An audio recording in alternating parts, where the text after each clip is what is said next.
capable of much better than that. I am. It's funny, we were somewhere, that's the family whistle. Our whole family responds to that whistle. I can be 500 yards away, and I'm like, where is she? And we were somewhere the other day where somebody had a similar whistle, and it was just blowing it was a jazzercise aerobics instructor where we were in Turks and Caicos, and every day he's doing, and he just whistled out of nowhere during his, I'm like, stop that. I mean, you're like, it's like you're jerking my leash every time you do that. Okay. This is great. Now, listen, guys, we're covering a lot of ground tonight. We don't always get this far on Friday night, but it's going to leave us more time to talk about. There's something that happened on the big book takes a turn on page 60 that I missed for 17 years. And that's a whole lot of what we're going to talk about. When I talk about having my biggest spiritual awakening at 17 years sober, Katie had her experience. I had an experience where I was after, in untreated alcoholism, I got in all kinds of situations, but I was in a marriage up in New York with a woman and it wasn't my most genuine relationship, let's just say, and nothing was her fault, but I don't want to go into too much detail, but the more I tell you, the worse it looks for me, and a lot of this was just, in untreated alcoholism driven by fear and having blown up a couple of relationships back to back. Because what happened for me was I blew up. I got into one relationship in sobriety, and I blew it up. And the next thing, so now we got a baby. There's a child support check going out the door every month. And so I waited the appropriate amount of time to get into another relationship after that one, right? 16 days. And tell him how old she was.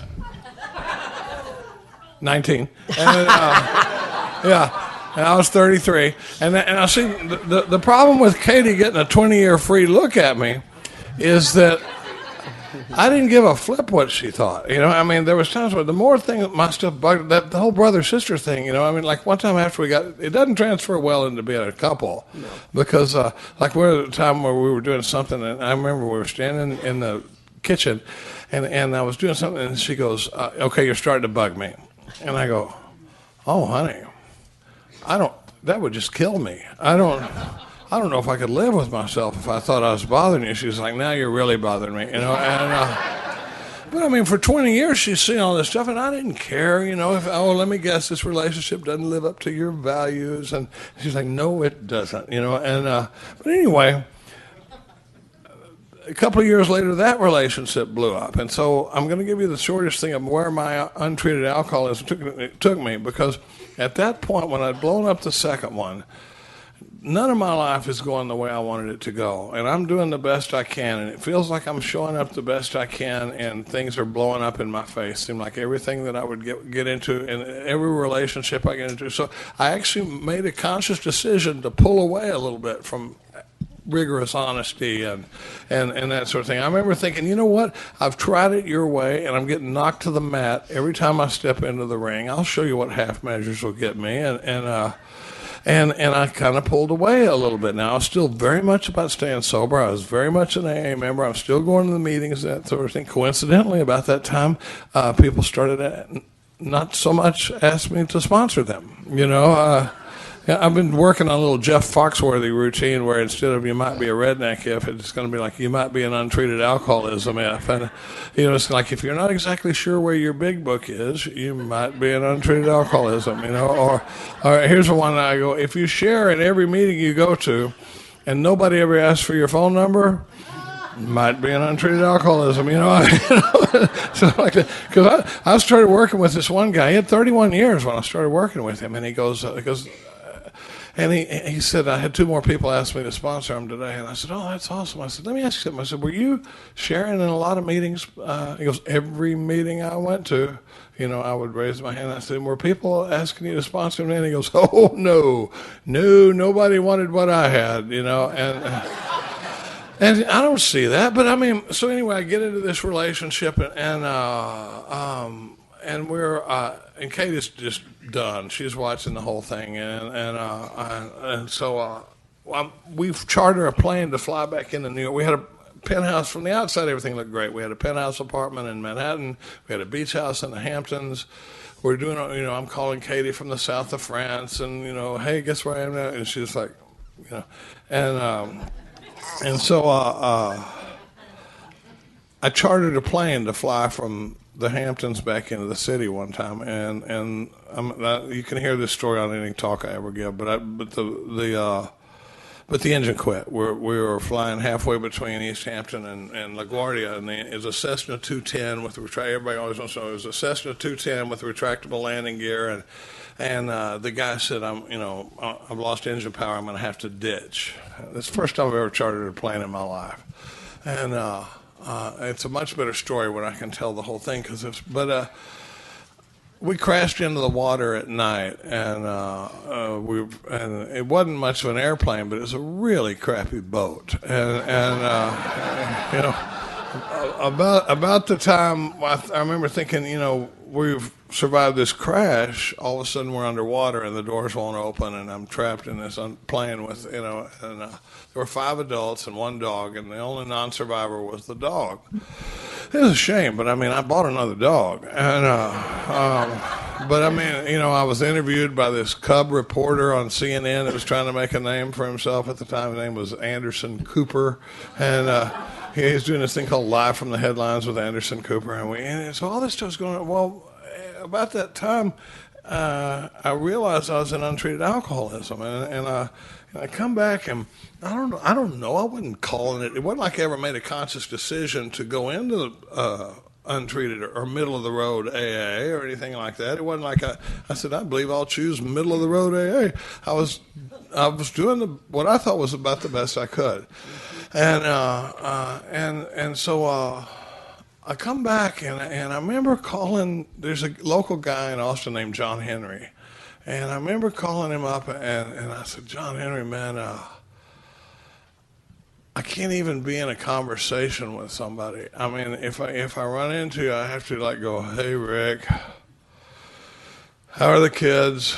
And act like I give a flip about the answer, because I don't care. I'm about me and nothing but me, and I don't even know it. And turns out that's tough on relationships. Turns out it's mentioned in our book, but I didn't know that. And so that's what we're about to shift into here pretty quick. But I'd been to 3 Joe and Charlie Big Book studies. My home group I thought I was an AA guy. I thought I was a Big Book guy. Mark used to like to say, how do you know what you don't know? And how would I possibly know what I'm missing and all that stuff? So, I come back, and I'll never forget, John Henry says, meet me and we'll go talk to the winos tomorrow. He loved the term winos, and he said, we're going to go out to the treatment center and talk to the winos tomorrow. And the funny thing is, when you're in trouble, service work never sounds like a good idea. It's like, it's funny, you'll be given a talk sometimes, and people will come up and go, you know what, when you're talking about going out to that treatment, I gotta start doing that more. And you're like, well, cool, I'm going out to the ranch Thursday. You want to come with me? And they're like, oh, this Thursday? No, I got a thing, and that sort of thing. I understand, but so I go out there, and next thing you know, these guys are asking me for my phone number, and they're asking me to sponsor them and stuff. And there were times where I felt like I was a step ahead of these guys, And Mark used to say the ego can be put to work for good cause. And, this was a perfect example, because you might stump me with a question. Now, one thing I'll say before I forget about it is it's got to be an okay answer when you're sponsoring people. It's got to be an okay answer to say, you know what, I don't know the answer to that. I'm going to have to get with my sponsor. We'll look for it. Now, you're not going to stump me with the same question twice.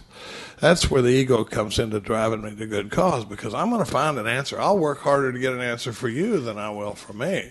Because I don't want, so there were times where I would tell these guys, go home and read the doctor's opinion and Bill's story, and I'd go home and read the doctor's opinion and Bill's story. And there were times where I felt like I was a step ahead of these guys. And about that time, I met this one-eyed guy from Central Texas named Chris R. And then I meet his twin brother, who I kept calling Chris. And then about that time, the weirdest thing happened. You talk about God just moving us. I make every attempt to not get too weepy or maudlin behind all this, but Katie and I are rocking along. I'm starting to listen to some CDs, and I'm starting to do some work, and my conversations are starting to change with some of my A buddies where you got people in there going, hey, we're talking, we're going, like, have you ever heard of the bedevilments? No, what are they? Well, they're on page 52. What do they say? Well, they say, and we're talking about this, and then, what do you do when they say this? Well, that's when I'll go to this part of the book, or that's when I'll talk about that. And I'm starting to have these different kinds of conversations. And this guy calls up from the home group, and he says, I heard there's a big book study going on up in Dallas. Do you know anything about it? And I said, I don't know, but I know I got some people in Dallas. Let me see what I can find out. And I called, and this friend of mine sends me this flyer for this workshop, and it said Mark H. and this other guy. And looking back on it, we didn't choose to go to that workshop. We were moved to that workshop. It was not even something we would have normally gone to. There's somebody in this room tonight that has no idea why they're here. And that was kind of what happened with that thing. We're like, because we at the time we probably wouldn't have gone. We wouldn't have been that fired up about a big book meeting, much less, a weekend where we're going to talk about the big book, Friday night, Saturday night, all day Sunday, and that's when Mark Houston was introduced into our life, and it was an absolute turning point. And I promise you, at some point I'll get emotional talking about Mark. He died February 19th of 2010. But he was an absolute prophet in our lives, just a mystic, for the experience we had. And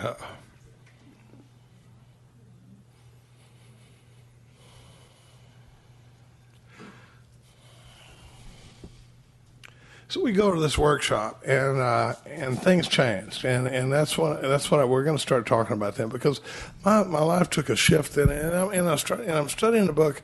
And I can tell you that I meditated more that weekend than I had in the first 17 years of my recovery, because we were meditating before each session and stuff like that. And he's given us homework assignment. Here's a 10th step form. Go do he gave us an 11th step form. He said, go do an evening review when you get back to the room. And, I'm in the room and I'm filling up, and I go, Katie, are you going to do your homework? No, she doesn't study. She doesn't history, and there's nothing.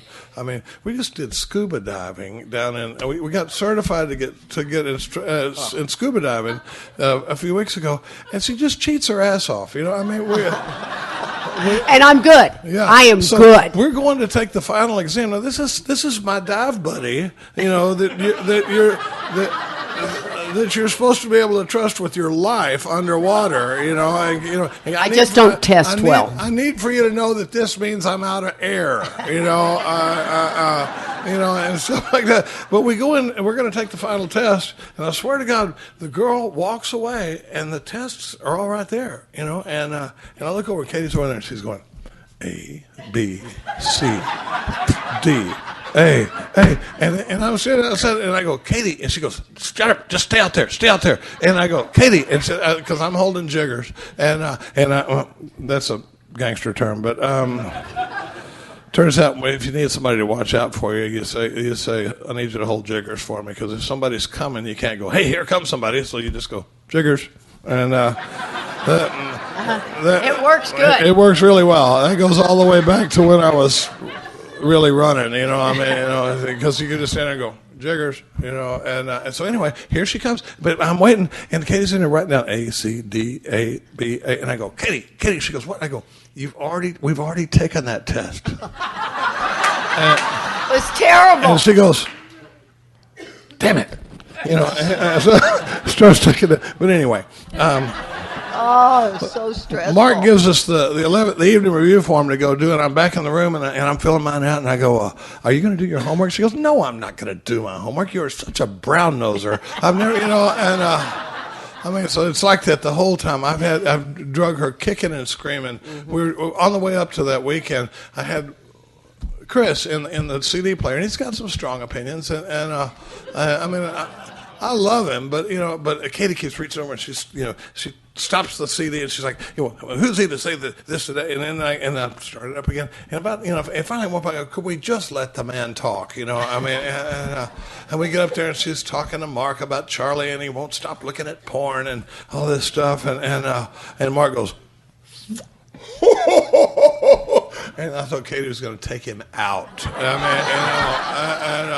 But anyway, we start doing all this work, and so a lot of that experience is going to come into there. But just to say all this, I had a different experience in the third step, because if there are any mistakes being made in AA, and not to say that there are, but if there, in my mind, if there are any, one of the biggest mistakes I see being made is we bring somebody and we go, "Are you alcoholic?" And they say yes, and then we go, "Do you believe in a power greater than yourself?" And maybe we have to struggle with that, but then if they go, "Okay," and then we say, "Okay, let's get you down on your knees and do the third step prayer," and then we got you writing inventory, and I'm writing inventory, and I don't know what the root of my problem is. I don't know what I'm looking for. I don't know what kind of deal I've made in the third step, and I don't even really understand what it means to be an alcoholic. So now we're talking about laying out the first step experience, rolling through the need for the power, and Katie was kidding when she said she gives them 10 minutes, but I mean, for my experience has been that the biggest part of the second step is a strong first step experience. Mm-hmm. If when the guy's smashed in the first step, they get a lot more flexible about some kind of a power greater than themselves, and then we could roll into the third step. But I want to talk about that, and the big book takes a turn on page 60 that I missed for 17 years. And this, I promise you, we're going to talk about a lot. This is a huge game changer. And it's because when we do that way that I was talking about first, where we skip from the second step to the third step prayer, you skip this body of work from pages 60 to 63. It's really not very important. It's just the root of my problem and the basis of my recovery for the rest of my life. Other than that, just skip it. And so I'm reading back through this, and at the end of that part that we called the most often read, least listened to portion of the big book is, and it says, I always say, it's the closest a lot of us ever get to meditation is because we zoom out about the time they go, "Rarely have we seen a person fail who is thoroughly," and then we come back into the room about that time and they go, "B, that probably no human power could have relieved our alcoholism," and I start waking up, and then C, that God could and would if he were something. And for some reason we've started chanting that at the end of the meeting, and for God's sake, I'm going to take a second to talk about chanting. All I want to say is you don't have to. All I want to say is you don't have to do it. It's optional. It's part. I mean, we're the only group of people that takes the Lord's. When I came in, they would say, you'd say the Lord's Prayer, and then they'd go, "Keep coming back." You're like, "Okay." And it was, "Keep coming back. It works." You're like, "Well, all right." When is it? "Keep coming back. It works. If you work it and you're worth it, so work it." And I'm like, "Oh, for God's sake!" And I mean, and I always picture this new guy, going, "God Almighty, I want to stop drinking whiskey, but do we really have to do this whole shave and a haircut, 2 bits, and all this, I mean, this is awful." But I always say we got to be the only group of people that think we can put a little bit better ending on the Lord's Prayer than Jesus did. I mean, it's like I think we can just spark this up just a little bit. And so I mean, you don't have to do it. Turns out, amen is a kick-ass way to end a prayer. People have been doing it for a long time. So anyway, that's just my little thing on it.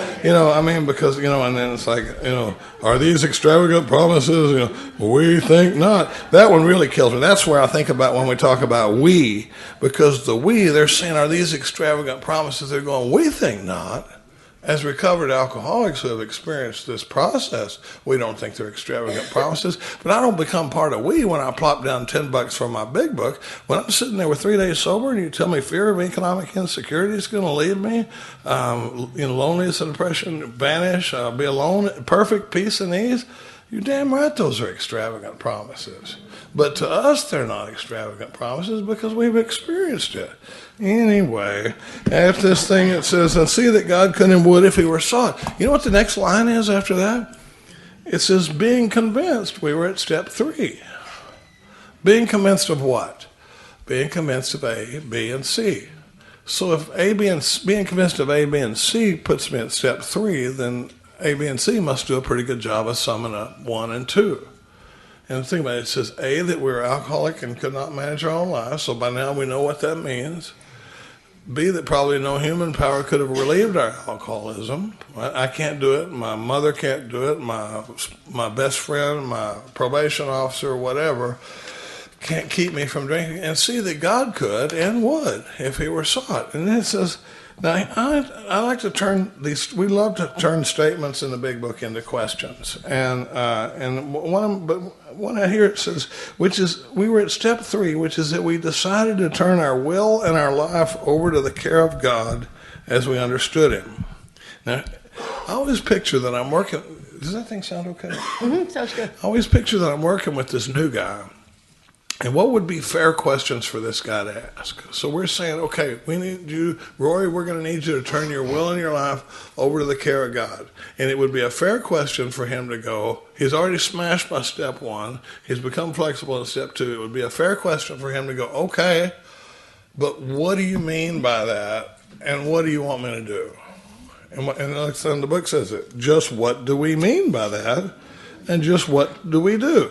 One of the biggest promises in the book is back on page 29, where it says, further on, clear-cut directions are given showing how we recovered. Well, if I've got this thing, clear-cut directions are going to be pretty interesting to me, all right? And so here we go. He says, what do you mean by that? And what do you want me to do? We're going to spend the next 2 pages talking about what we mean, and then we're going to switch over to what we do.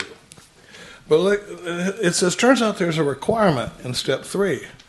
It says the first requirement. Now, I like to go first person in this paragraph. In fact, I wrote in the border of my book, go first person.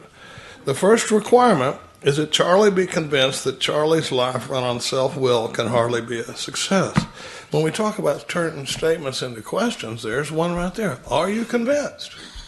Now, it's funny, it says we're at step 3 here on page 60, and then over on 63 it says we were now at step 3. And I think the reason they did that is because I don't have the information sitting here on page 60 to be convinced that my life run on self-will can hardly be a success. In fact, I don't even know what you're talking about. You know, but it's interesting, if you look at the beginning of the inventory process over on 64, where we're starting the inventory process, it says, the middle of the page, it says we searched out the flaws in our makeup which had caused our failure, and it says being convinced that self manifested in various ways was what had defeated me. So on 60 it says I must be convinced. On 64 it says being convinced. So that tells me that somewhere in those pages from 60 to 64, its job is to convince me that my life run on self-will can hardly be a success. Well, it says,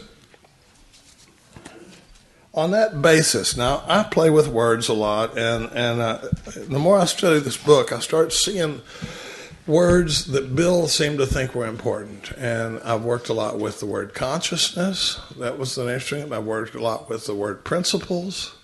There's a thing in working with others where it says, the family afterward, I think, where it says, no, it's in working with others, where it says, when your man is sat down with the family and frankly explain to them the new principles by which he is living, he ought to put those principles to work in the house. And I read that one day, and I remember thinking, how many of us could sit down with the family and frankly explain to them the new principles by which we are living? So it sent me off on this search about principles, but it has nothing to do with what we're talking about right now.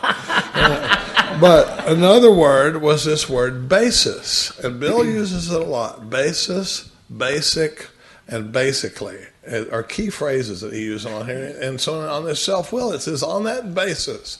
I looked up basis. We use an old dictionary in our meeting, and I looked it up one time. And for basis, it said the fundamental principle of something or its underlying foundation. So the fundamental principle, if the fundamental principle or the basis of my life is that I'm running this, it says on that basis, I'm almost always in collision with something or somebody, even though my motives are good. Now I can't even trust my motives.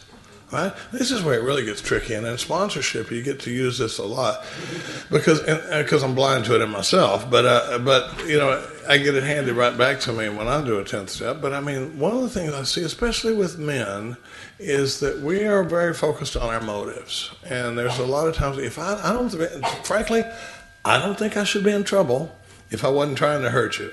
Right? I mean, so if Katie will tell me, there'll be times where Katie's steamed, and there'll be times where I've had to come to her and go, look, okay, hold up. I can tell you're upset, and I know I've probably disappointed you in some way or another, and I know I should probably know what it is, but and it should probably come to me, but I'm telling you, I got nothing, and if you don't, it's not going to come to me.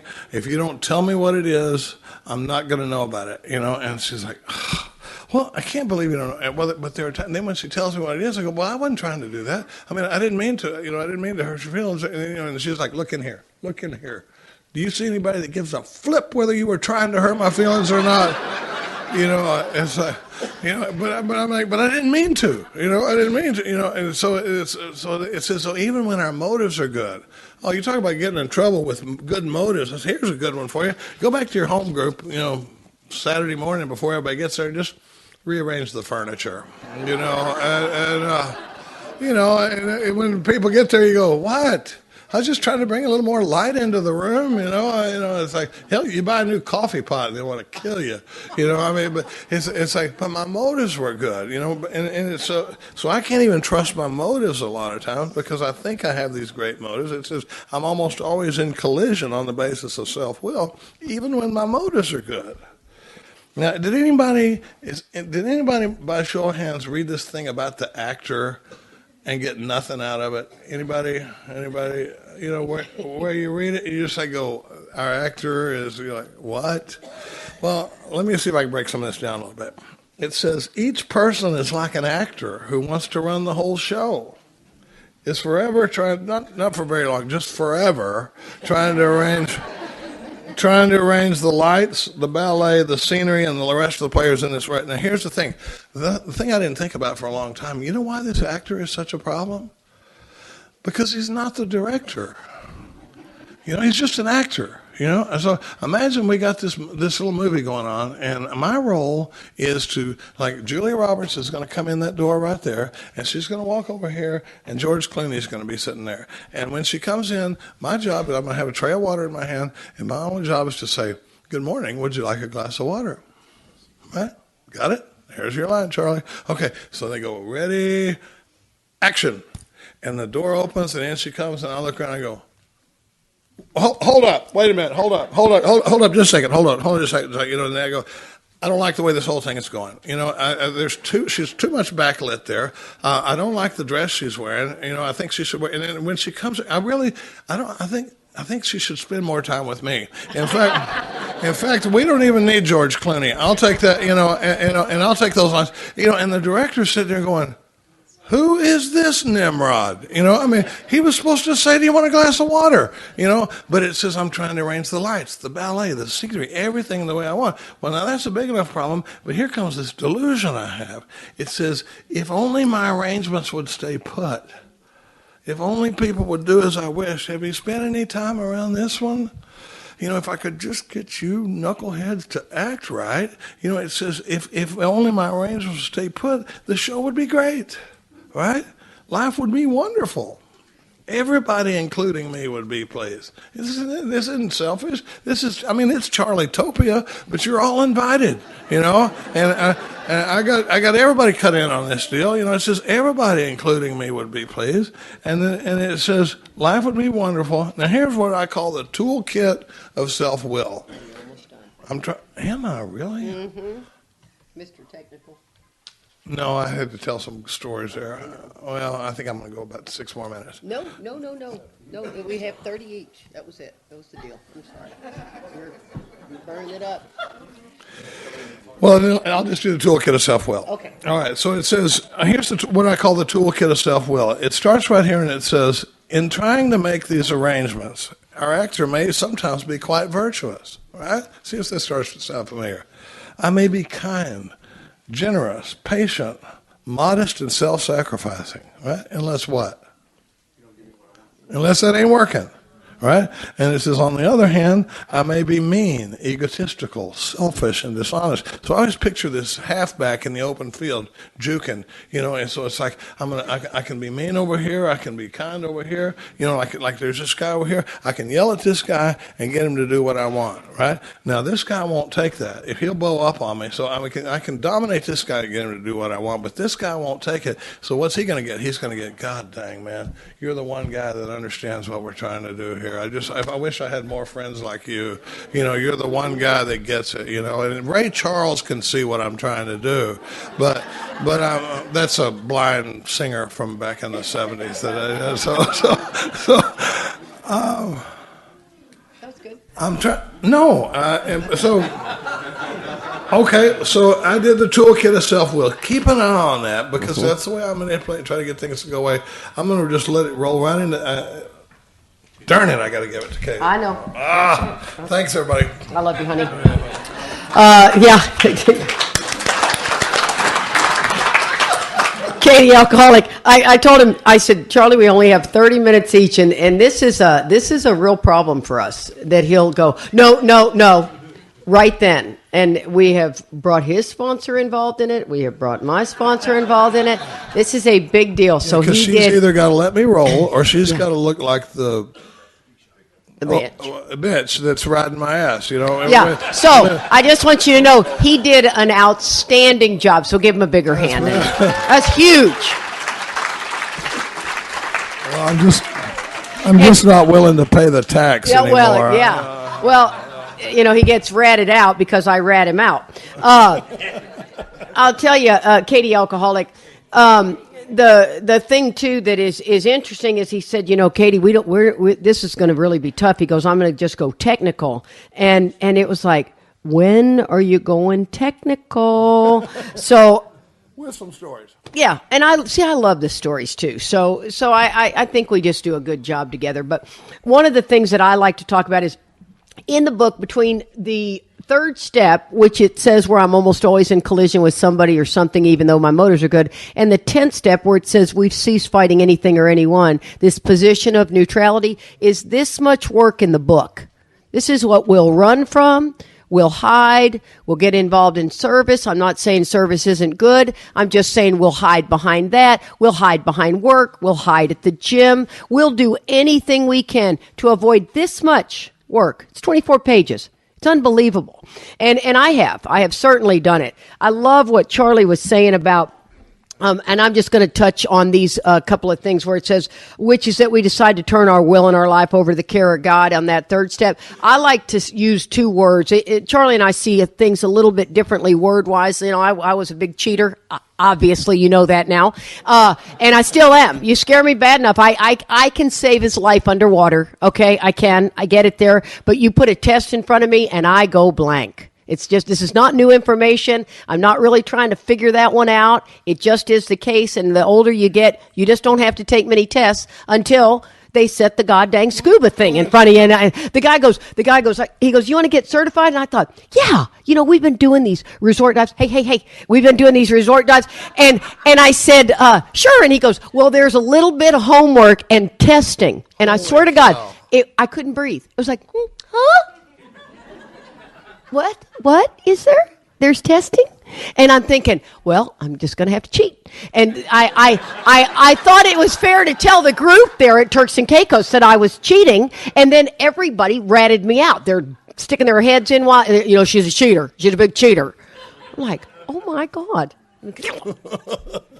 So I'm a big cheater. Okay, there, suck it up. Okay, so has anybody ever had an argument underwater?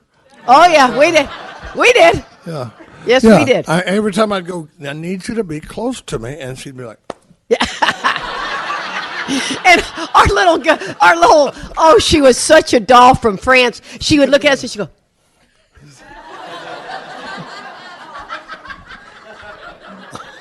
You want to tell them the last one? Probably not. Never mind. Okay, so where it says, which is what we decide to turn our will and our lives over the care of God, I like to look at the will as my thoughts and my life as my actions. This is always cause and effect. Period. You want to learn deeper about spirituality? Get into the laws, man. We'll get more into that into 10 and 11. This is always cause and effect. If I'm scared to death I'm going to lose the job, watch my behavior at work.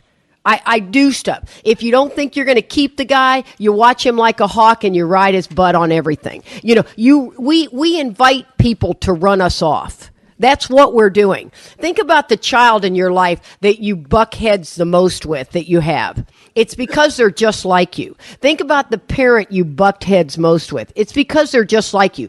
Anytime I get around that, that's why, oh man, hot flash. Excuse me.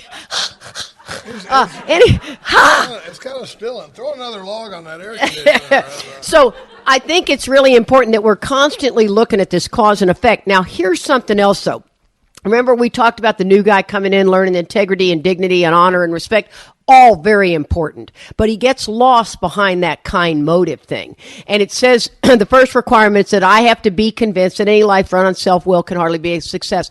I'm not convinced at that for many years sobriety. Watch my actions. If I am somebody, you scare me bad enough, I turn to self-will. Now today, no, not so much. As a matter of fact, today my spiritual program is so much better. It's not even at all in the same ballpark as my other one.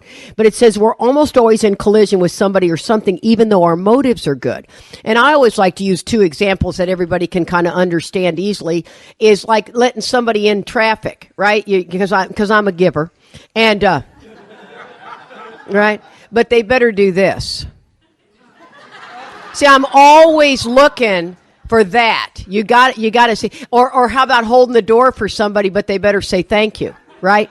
Or else I'm thinking about how to trip them. You know what I mean? I kick that foot out.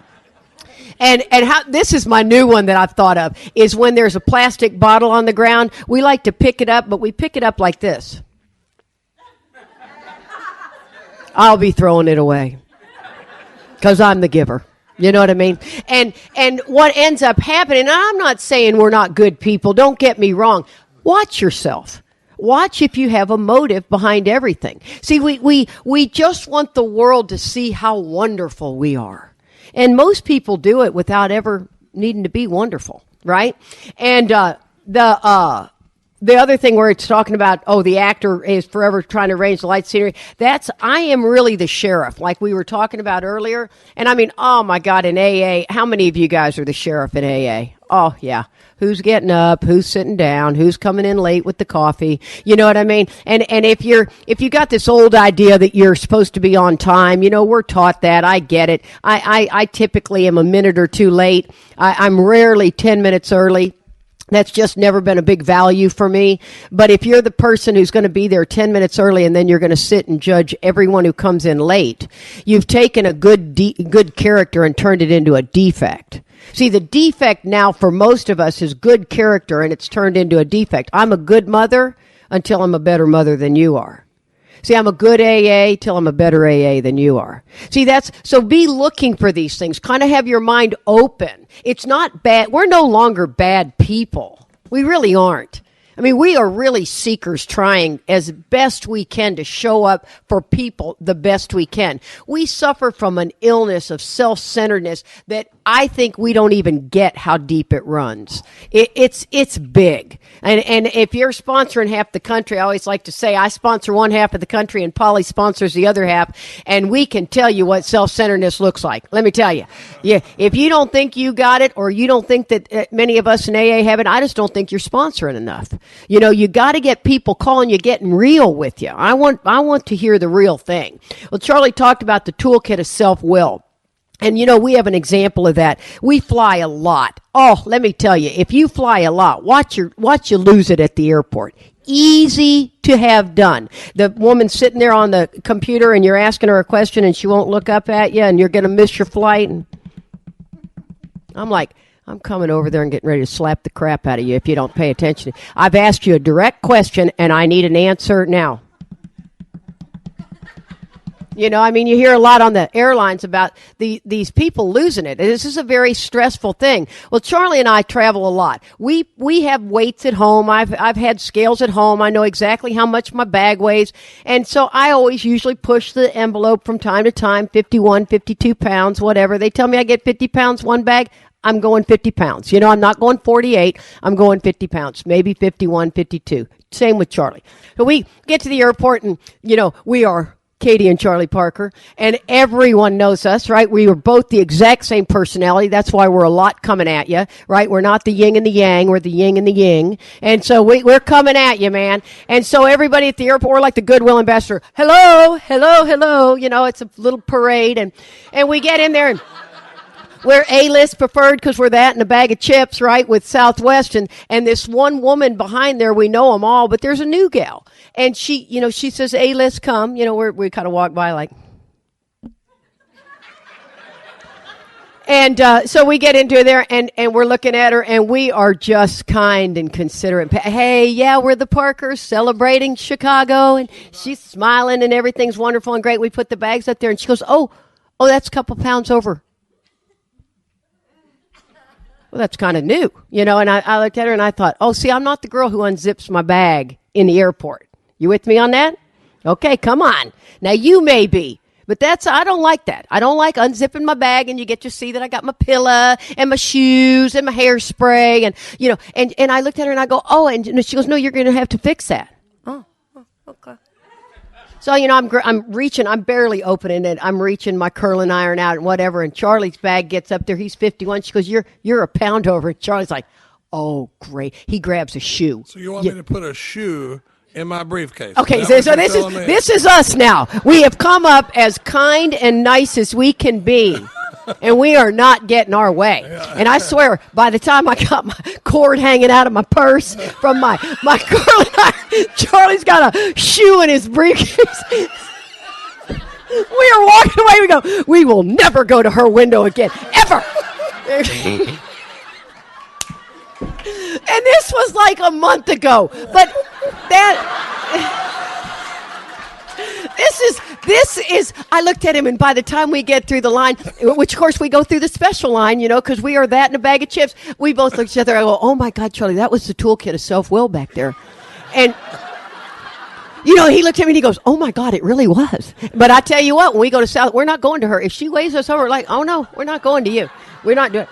So, okay, I got to keep cooking. Okay, so when it says my DNA, right? What we don't always get with these toolkit of self-will is when we take that kind motive and we get the delusion that everybody would do as I wish, and we run our actions through there because we think about it, the worst we're going to get is an A-. We think, oh no, you know, everybody will love it. And we don't. Everybody's mad. I mean, come on. This is what this is getting ready to tell us. So it's not that I think too much of myself or too little of myself. All I think about is me. How's this going to affect me? How's it? I mean, have you ever had somebody just kind of look at you sometime and just kind of go, you know, you're like, what? They walk in a meeting. You're like, what the hell was that? You know, and the next thing I'm running my mind. Did they talk to Mary? I mean, I really don't even care for that person. And then, oh, I know what that was. And I mean, that'll send us to the moon and back. Don't get me wrong. You know what I mean? Or somebody at the office that didn't call on you or give you kudos when you should, you know, whatever. It says, so what usually happens? This is where we're talking about on page 61. This is where my sponsees live. So when you call me, and let me make this real clear. I sponsor a certain way. I'm not saying that you have to sponsor this way, but as a sponsor, I can't get too close to you as a friend because I lose perspective. So I'm probably not going to be at your baby shower. I'm not going to be in your wedding. That's just how I am. I get too close to you and I don't like the boy you're dating. I don't like the car you're driving. I don't like I just get that way. So you might be able to have a closer relationship, but I find it challenging. And so when you call me, I'm not really interested in you calling me to check in. I'm not interested in that call at all. As a matter of fact, that's the call I want you to have with your sober sisters. I want you to have that life. I want you to call me with a 10th step. I want you to call me when you're in trouble. I'm the suicide hotline. Now, and don't get me wrong, that's what I like to do. And you're gonna get a window with me. We're not gonna sit there and talk for days. When I got sick, I mean, as much as people cared about me, everybody said, "How are you doing?" I said, "I just don't want to talk about it, guys." I'd be talking about it all day long to people. I don't want to talk about how sick I was. I picked certain people out that I would talk to about it, and that was it. And I said, please just respect this. One day we may talk about it, but I'm not going to, because I don't want to do that. And I get that they were worried, but I just didn't want to do it. So when they call me, I always say, so what usually happens? The show doesn't come off very well. They begin to think life doesn't treat them right. That's when self-pity kicks in. I mean, how many of you guys last week did life not treat you right? Oh, come on. Yeah, really. I mean, oh, my God. I had, for some bizarre reason, been just amazing. My life has really been amazing. I had 4 irritable days in a row. And I'm telling you, that's unlike me. And I mean, I called Marty. I said, oh, Marty, everybody is bugging me. I mean, everything. I am on heightened alert about this. I did have my MRI, and I had a meeting with the doctor, which I thought he doesn't know squat. You know, I mean, don't get me wrong. I'm real clear that I came in there with a little bit of anxiety and all that stuff, and that life is not going the way I want it. But boy, did I redouble my work and my prayer and meditation and my work with others, because I saw that it was really, really an edge. And I don't like that edge anymore. I don't like when I'm constantly edgy. So this is the self-pity. He decides to exert himself more. This is the driven by fear. You see, when somebody calls me, I don't think life treated me right. And so I step back and I come back at it. He becomes on the next occasion still more demanding or gracious. Here's that toolkit of self-will. And all this is happening at rapid speed. As the case may be, still the play doesn't suit him. Admitting he may be somewhat at fault, he's sure others or people are more to blame. This is where the term "my part" came in. Oh, if there's anything in AA I wish we could remove, is the term "my part." It is all yours. It's your mistakes, period. Your mistakes could even be that you didn't forgive them, okay? But it's not a part. There is never a part here. And, you know, the clean off my side of the street and all of that, that's all to the man we hate. We're taking lines out of the book and we're inserting them in places that was not where they were designed for. He becomes angry, indignant, and self-pity. And these happen once again at Mach speed. Angry. I cannot believe Charlie did that. Indignant for all I've done for him. Self-pity. I need to use somebody other than Charlie. Okay, let's go back to the neighbor. Okay, the neighbor. I'm angry at the neighbor, and all of a sudden I can't believe he did that to me, right? The indignant, and for all I've done for him. And then I'm just surrounded by idiots. See, it just boom, boom, boom. It just goes. Even self-righteous and self-pity become convoluted. Can't believe he did that. My life sucks. You know what I mean? I mean, they're not just you sit with one. They typically are very convoluted. What's the basic trouble? Is he really not a self-seeker even when trying to be kind? Now, here's the tricky part. A term that we use in AA, once again, I like to use a lot of terms that we use in the, 2018, which I prefer you use the ones that are from 1935. It'll make the book make much more sense. But this is a term that I hear a lot. I'm a people pleaser. Right. Well, I'm just a people. Oh, you're such a giver, And so I always say, okay, well, if you're a people pleaser, let's just go ahead and bring in all the people you've pleased and let them stand over here on this side of the wall and ask them how much you've done to please them, because what you are is an approval sucker. You couldn't tell the truth if they asked you to. You know what I mean? They go, do you like green? I love green. I love green. Do you like red? Love red. Love red. I mean, when you're sucking up, you're going to do whatever you can do to get people to do whatever you want. And then it says, and I love this, is he not a victim? I like to rip on folks. You got about another 10 minutes just to hang in there. I like to rip on people, and if you're one of them, I'm sorry, but they put these tattoos of, acceptance and let it go. And, I'm like, oh, dude, wouldn't that be great if you're irritable and go, oh, that's right, I need to accept that. I'm like, what you need to do is tattoo this on your arm, right? Is he not a victim of the delusion that he can wrest satisfaction and happiness out of this world if he just manages well? Now, break that sentence down, and it is powerful. So am I not a victim? And the word victim in the 35 dictionary meant tricked or duped. So I'm tricked or duped by my own mind of the delusion. Now, get a load of what delusion means. This one's a dandy. Amazing.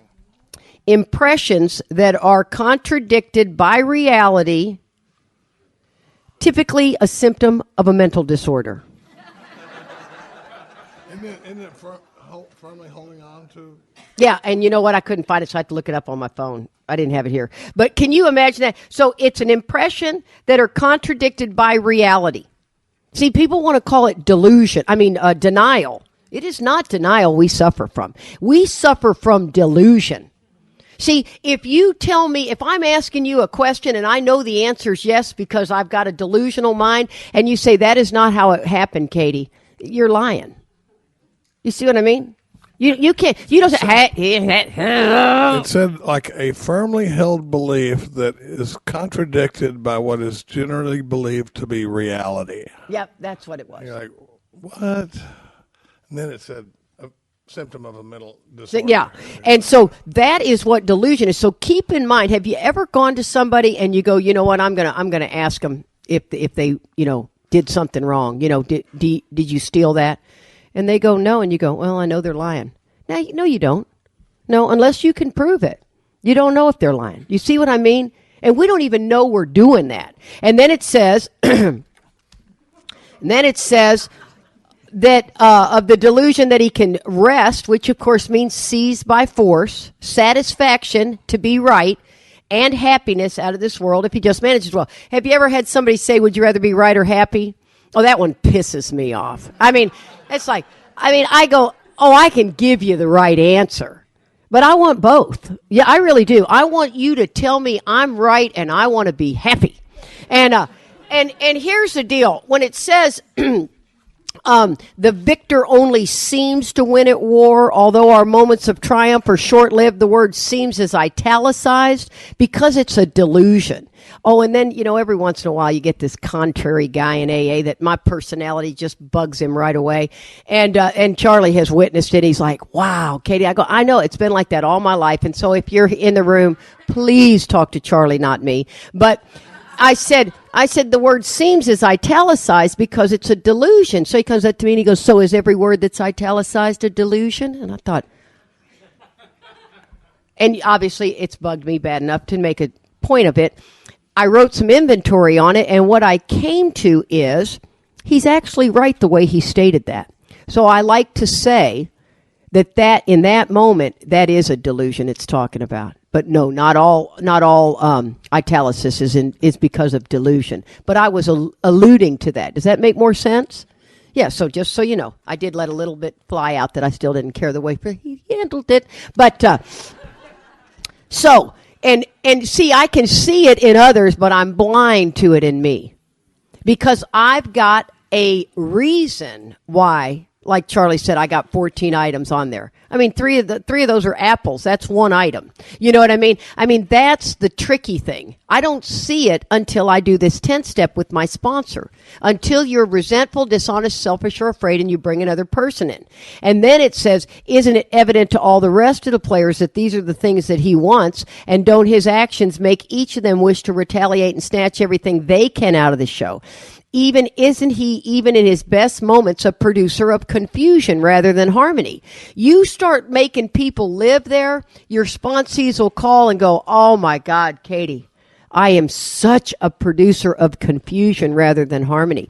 You go into work and all of a sudden they're doing something and you go, hey, do you guys, I can help. No, you really don't want to. You really don't even have time to. And then the next thing you know, they give you 5 tasks. You really don't want them. You with me on that? Now you're stuck in a dilemma because you've said you'd help. You really don't have the time. Now you're pissed and you're going to do it. You are a producer of confusion rather than harmony. Don't say you can if you can't. See, this is what alcoholics are such producers of confusion rather than harmony. And we are such hypocrites in it because we just want to come in behind a kind motive and be helpful when it's just so not of our nature. You know, until we have this power, until we have this God, this lack of power is my dilemma. God will make that possible. But without that force behind me, I'm just really going through the motions. And that's what gets so dangerous. I'm going to end with this one story. Actually, I have two. I'm not going to tell the story of Sam's house. It's on plenty of CDs. But I'm going to tell two stories. My son-in-law, who both my kids have been married, and we just love who they got married to and all of that stuff. But my son-in-law has this esophagus problem that every once in a while something gets stuck in his esophagus. And it's been pretty intense. And he's had to even go into the ER and they've had to push it out and all this stuff. And so he hadn't had an episode in a long time. And it's Charlie, me, my other grandchild, not my son-in-law's son, but my other grandchild, and Devin, and we're all out eating, and all of a sudden Devin just steps up. You know, he just stands right up, and we're like, Devin, are you okay? And he goes, and I thought, oh my gosh, I think it's happening. And so I realized, I thought, you know what, I'm going to take Ryder to the claw machine because I'm really good at the claw machine. You need to know that first and foremost. And we're just going to go out there and go to the claw machine and play it while Charlie figures out if we're going to have to take Devin to the hospital. Well, no, I mean, it's way down here. I know maybe Charlie doesn't know what's going on, but I know this is a big deal. So Ryder and I are feeding dollars into the claw machine, right? That thing that drops down and I am really good at it. My son's better than I am, but I'm darn good. And so all of a sudden, right when the claw grabs the stuffed animal, it's coming up, and Ryder and I are like, whoa! And we look over, and here comes Devin walking towards us, and he looks bad. And I know we're probably going to have to go to the emergency room. And he looks at me, and he goes, Katie, we need to go. And the toy drops, not in the bucket. This is a dilemma. You are following me, aren't you? And I could not believe that I said to Devin, can you wait a minute? And I swear he just looked at me like, wow. And he just walked away. And I thought, oh, I can't even believe I said that. And I went, Ryder, quick, let's go. I mean, I'm not about to put a buck in there, right? And I left, and we got in the car, and I just looked at him, and I real quickly, here'd be a producer of confusion rather than harmony, that you would need Devin to make you okay. See, I looked at him, I said, Devin, that was so thoughtless of me. I'm so sorry. He goes, it's okay, Katie. Just, really, really couldn't believe it, but he said that. And that the producer of confusion would have said, no, really, I really, and made a big deal out of it. See, this is not about him forgiving me. This is about how self-centered I was. And here's the really worst part. He didn't go to the hospital. I was able to call my doctor. They gave us some tips. I went the next day to try to get that toy. And I know. I couldn't believe I was driving over there. And I didn't get it. I spent about $8 into it, too. And I thought, fine. But now that one was a dandy. And here's another one. I'm getting Invisalign. I had them for a year, and I thought, whatever, I can't believe I'm in an orthodontist office with 19, 12-year-olds, but I'm laying on the chair, and they it was a kind of a cool office. I'd never really been to that world, and it's different than my dentist, and this guy was a young, fit dentist, and he and I are talking about fitness, and I'm they haven't had a chance to meet me yet. And so we're sitting in there talking, and he and I are talking, and all of a sudden his whole staff comes out because we're talking about fitness, and that was my world for 30 years. And no, this is in the chairs, and they all the staff come in, and I'm thinking, I am fascinating. You know what I mean? These people just are amazed at my level of fitness, and we're going on and on and on, and then I said, look, I got to go, and I get ready to leave, and I walk out to my car, and in the orthodontist office, they got the toothbrushes and everything, and I had my lunch, and I thought, you know what, I'm going to bring my lunch back in there I'm just going to eat in their office, and then I'm going to brush my teeth in their office and leave and use my Invisalign. They've just met me, right? This is all new. And so I get ready to go back into their office, and I mean lights out. There is no one in the office, and the lights are out. This has been less than 4 minutes that I've gone to my car, gotten my lunch, come back, and it's like, oh, they weren't fascinated by me. They were like, when is she going to shut up so we can get out of here? I would never have known that had I not walked back and seen that. See, we are so delusional as to what we think the patient. So when I called to make my next appointment, I told the girl, Amy, I said, listen, Amy, get me an appointment early in the morning. And I said, because that will keep me from keeping you guys from getting out of there. I am so sorry. And she did that uncomfortable chuckle, and I said, no, I am so sorry. I just went on and on and on, and you guys wanted to get out of there. But I would never have, I would have left out of there thinking, they are so fascinated with me. And so, yeah. Oh, I knew you were going to do that. Okay, fine. But these are just some observations. I mean, we have thousands of them, but these are just 2 observations. I'm actually going to hand it back over to Charlie for just very few seconds, and then we're going to be back here at 9. Thanks. Okay. Thanks, Katie.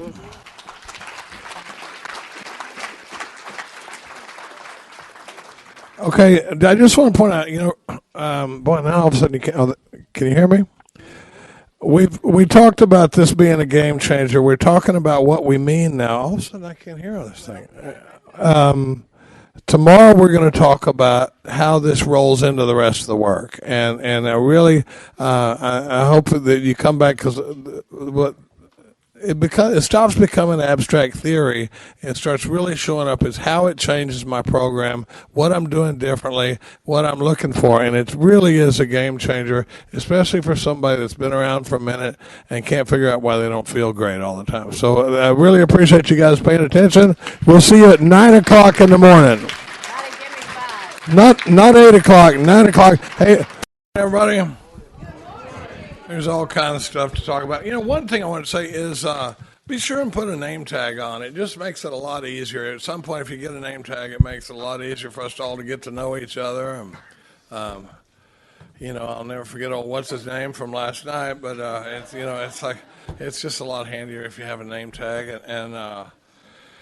So, how's everybody feeling? My gosh, it's always encouraging when you come back. I mean, there's always this fear that at some level that they're going to have a coffee break and you're going to come back and it's going to be 3 of us.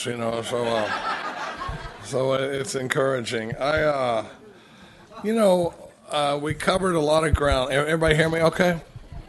Oh, it's a great PA system. Boy, we did one here a couple of weeks ago, about a month ago, where the sound was just awful. And you had to have your mouth right on it, and if you moved this far away, they couldn't hear you, and if you moved this far away or this far away, so you had to just be right on it, and it was, I haven't been that nervous in a while. I was sure I was going to foul it up, but we had a lot of fun last night, and we talked about a lot of stuff. Before we get going, let me do the set-aside prayer, and if you have any version of it in your mind, you can do it along with us. God, please help us to set aside everything we think we know about ourselves, the big book, the fellowship, and even you, God. We ask for an open mind so that we could have a new experience. Help us to see the truth. Amen. Amen. And it just gave me goosebumps. I like visiting with God first thing in the morning. We talk, and it's funny, what we try to do with some of those stories we're telling, and boy, have I stamped a lot of books. I hate to use up any of my time because, believe me, Katie's keeping track. But I swear to God, the first time we did a workshop, I remember thinking, my God, it just really intimidated me because I'm like, I was still a little nervous about doing a 1-hour talk.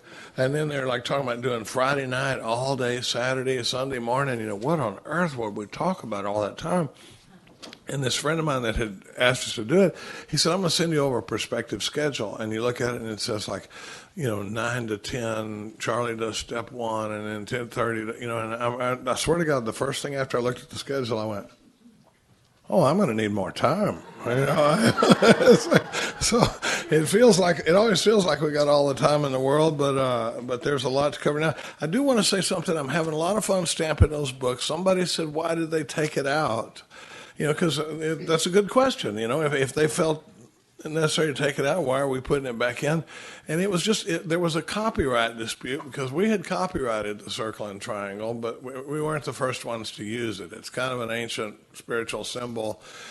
And then next thing you know, other people that were using it, they got into beef with some of the chip companies that were putting it on the back of their chips. There was all kinds of outside enterprises that used it, and they got in these beefs that were costing money to hire lawyers. And that's not what we want to be spending our Seventh Tradition money on. So there was this ad hoc committee. Turns out you know what an ad hoc committee is? It means it's a committee that only has this one little purpose. And they had met to talk about that. And they didn't ever go through the literature conference. They just came out and said, you know what, we're pulling it. And rather than continue to fight about it. And so anyway, hopefully, if my little brain comes back to it, we'll talk about a circle and triangle exercise that I do with my guys. I better talk about it now or I'll forget about it. Whenever one of my guys calls, we do what we call a circle and triangle check-in, or sometimes we'll start our little meeting off at the house on Thursday night and go, let's go around and see where you're at with the circle and triangle. And when there's three sides of the triangle. There's unity, service, and recovery. And there's 12 spiritual principles that go with each side of the triangle. Unity is the fellowship, and it's governed by the 12 traditions. And then service is the service side of the triangle, and that's governed by the 12 the concepts of world service, and if you ever need a good night's sleep, just pick up that book. And then the bottom is recovery, and that's governed by the 12 spiritual principles of the 12 steps. So you got 36 spiritual principles that make up our whole triangle.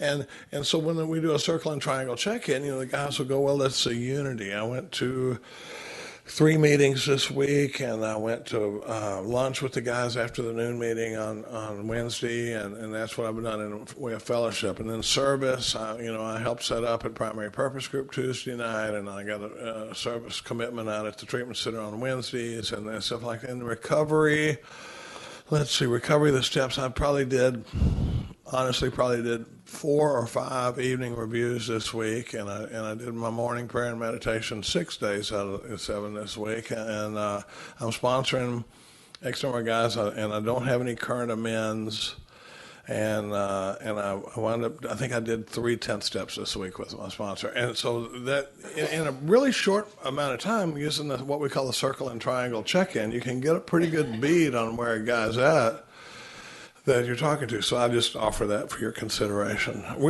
But that's, how much of my time did I just donate? 5 minutes, okay. No, 6.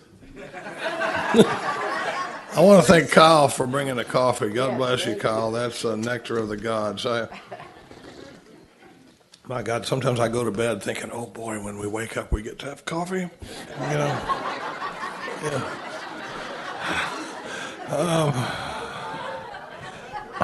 Our house was built with a wet bar in it, and we lived there 10 years before I thought, I'm going to make that into the coffee bar. And we moved all the coffee equipment out of the kitchen over into that. It's fun. We have like our own little Starbucks area over there. But third step, we did steps 1 and 2, and we started on step 3 last night.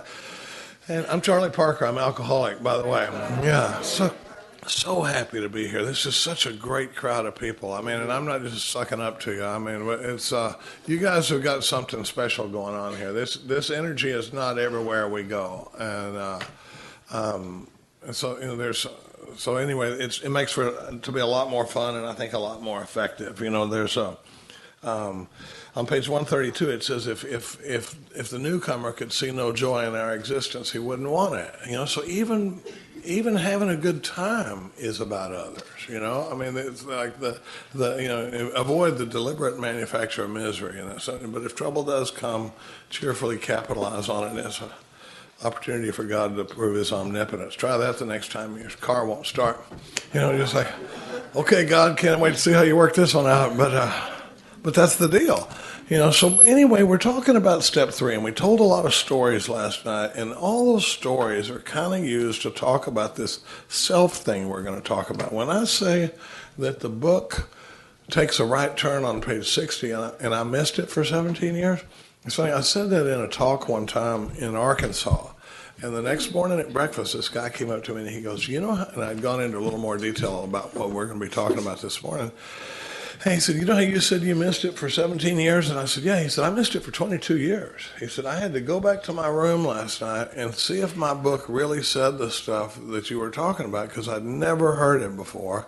And I promise you that the reason that happened was going right from do you believe in God to the third step prayer and skipping this body of work that we're going to spend what some people would say way too much time talking about. But to recap what we went over last night, remember it says just what do you mean by that, and just what do we do? And starting there on page 60, I've written what we mean, and we're talking about what we mean all the way over to the bottom of page 62, and then it switches to what we do.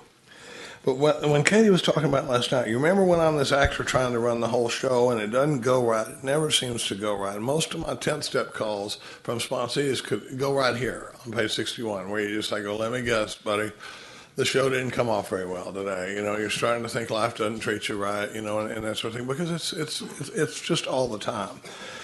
I'm going to tell a lot of stories about sponsees, and Katie will tell a lot of stories about me because whenever we're looking for manifestations of self, we don't have to look very far. But one of them, this guy Chris, I just love Chris because he's just unfiltered alcoholism coming right at you, just self-centered and self-obsessed with no filters on it, whatsoever. And it makes it so, I love him, because that makes it so easy to read. But when we were working together on this stuff one time, he goes, I don't really have this selfishness that you talk about. And I said, oh, okay, that's interesting. He goes, yeah. He goes, in fact, I was an honest dope dealer. And I said, we should just write those words down so we can look at them for a minute. But he didn't have this self piece. And about a year later, he called me. I see his name. I answer the phone. Hey, what's up? And he goes, when does the selfishness stop? And I said, buddy, I don't know the answer to that question, but I know it. This had to be almost 6 years ago, because I said, I don't know the answer to that question, but I know it's more than 27 years because it's still all over me, And really, when you think about it, the book never implies that it's going to go away. In the third step promises, it says we will become less and less interested in ourselves, our little plans and designs. I don't know why they got to say our little plans. To me, that's kind of, I'm like, no, this is big stuff I got going on. But we're back in the middle of page 61, because I really is this thing too loud? Oh, okay, I feel like I need to back away from it. Okay, but it says, he becomes angry, indignant, self-pitying, and it's worth knowing that this doesn't happen like where I'm angry this week and I'm indignant the next week and then I'm in self-pity. It's just boom, boom, boom. I mean, it's like I'm mad. I can't believe they're going to do this, and then indignant after everything I've tried to do, or I'm already doing this and now they want to, and then the last stage is self-pity. What's the use anyway? Nobody understands me, and that sort of thing. And it says, what is his basic trouble? We're back to that basis again. And it says, because it's funny, we're talking about a basic solution. It's funny in those bedevilments, when I started looking at that word basis, and the bedevilments, it doesn't say was not a solution to these bedevilments more important than talk about the future. It says was not a basic solution to these bedevilments more important than talking about landing on the moon and that sort of thing. So we're not talking problem by problem, because what happens, especially for a lot of us on our way into the fellowship, I can get so bamboozled by all the little branches of my problem, and I can spend all my time just trying to take care of the checkbook and the kids and the beef at work and the traffic and the overdue bills and this stuff, and I never focus on the root of my problem. What it always seems like to me is that if I can get my outward circumstances in order, then I'll get spiritual. Then my inward condition will be okay. But my outward circumstances are always a demonstration of my inward condition. It's never the other way around. But it feels like, and the more scared I get, am I the only one that it pays? Have you ever gone, don't give me that AA crap. This is a serious problem I'm dealing with here. We're talking about a lot of money here or something like that. And the other thing about with this guy, am I the only one that thinks you can get yourself a little bit better deal than God's going to give you? I mean, when I think about God's will, I never go to joy and abundance and total satisfaction. It's like I'm gonna take it in the shorts here. If I God's always going to have me down on the corner wearing gauze clothing with a bullhorn and a Bible or something. And it hasn't happened yet. But and we're going to talk about the deal what we make with God here in a minute on the next page. It'll probably be Katie talking about it, but it says, what is his basic trouble? Is he not a self-seeker even when trying to be kind? Now let me tell you something. When we start talking about manifestations of self, the first place when you start looking for the way self shows up, the first place that's obvious is in others. My God, I can spot it in sponsees. I can spot it at the guys of the home group, and we're going to have a lot of fun talking about the way self shows up and story stealing and stuff like that. But I'm blind to it in myself. I can sit there and I can hand it out to Rory, and then I can hand it out to Rick, and one sponsee after another, and then I get jacked up and I call Lorenz or I call Myers, and they hand it right back to me. And I'm like, my God, how can I be that asleep? But the reason I can't see self in me, Katie talked about that funnel last night, and the reason I can't see selfishness in me is I always got a story to go with it, right? So remember we talked about that delusion I have that if everybody would do as I wish, everything would be wonderful, right? So one side of this funnel is that delusion that if you guys, and I just can't get everybody to take their act right pills, so if I could just get everybody to act right, we wouldn't be having all this problem. So that's one side of the funnel, and the other side of the funnel is my motives, which are always good, right? I wasn't trying to do this. I was just trying to do that. I can't believe everybody's mad at me. So when I take like Katie said last night, when I take my actions and I run them through that funnel, when it comes out the bottom, the worst I'm ever going to give myself is about an A-. But then when I call him, run it by my sponsor, he's like, well, is it possible that, and you're like, so when we're doing 10 steps, we're going to talk about this a lot later, but I got to have a sponsor that's going to take me to where'd you set the ball rolling? Where did you make decisions based on self? Because if I call up and I'm mad at my coworker and my sponsor starts talking about my coworker, or here's how you deal with a difficult person. One of the things I've been saying lately is that, we talk a lot about forgiveness, and really I think we need a lot less forgiveness than we think we do. It's like most of the time what I need is awareness, and then process that, and then I need to be making amends, but it feels like I need to just be forgiving these people, and so I got to be careful about going to acceptance and forgiveness a lot of times too, because sometimes I'm so delusional that's not at all what I need. Like if I went to half the people that I'm mad at and said, well, I'm just going to accept you for being who you are and forgive you for being such a jerk, and that's not what I need most of the time. But let's talk about this. What is my basic trouble? And then it says that she talked about being a victim of this delusion. Now you think about this play we were in last night. If we're in a play and then you see everybody, and I'm loving my cowboy buddy here, right here. God bless. God bless the Dallas Cowboys. But I assume we're all Dallas Cowboy fans here. That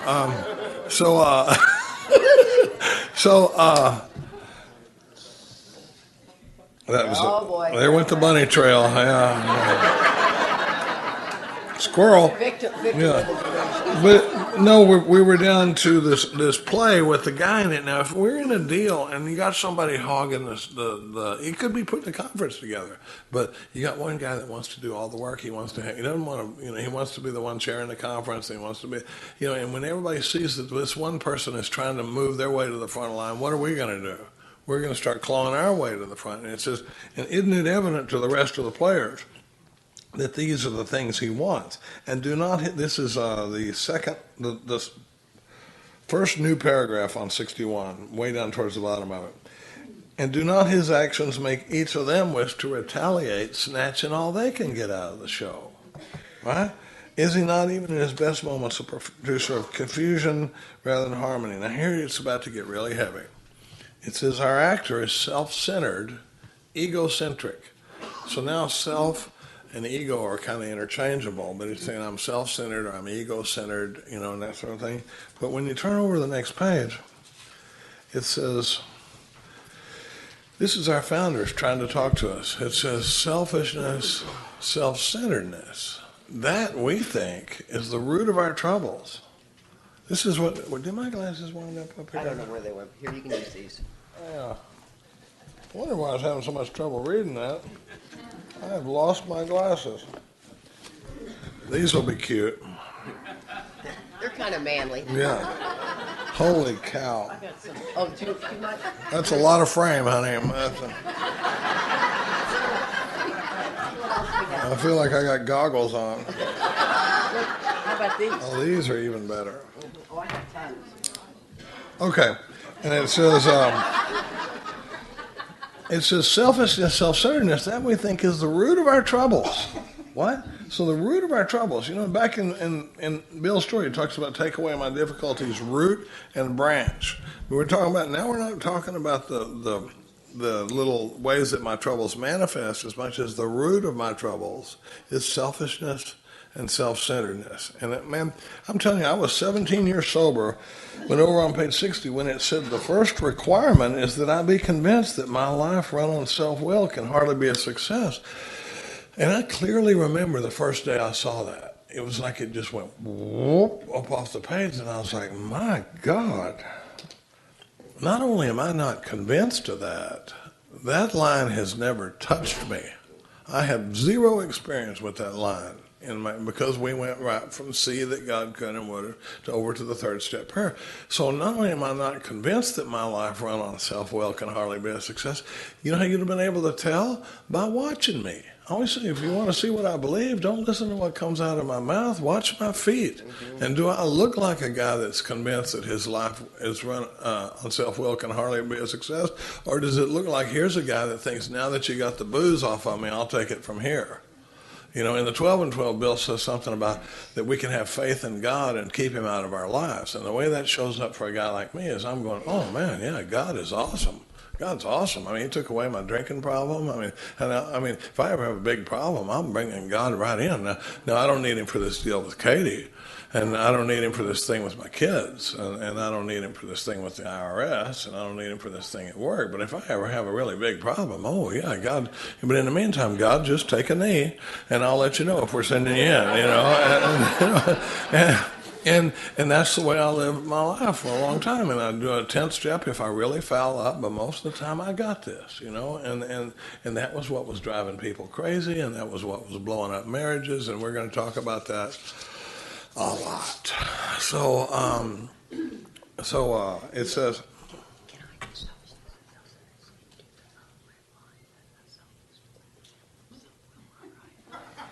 Yeah? Can you do that? How do we do that? We're having a sidebar. Excuse me. Just jump to it. You want to jump? Yeah, and I'll do that, and then we'll be able to move on.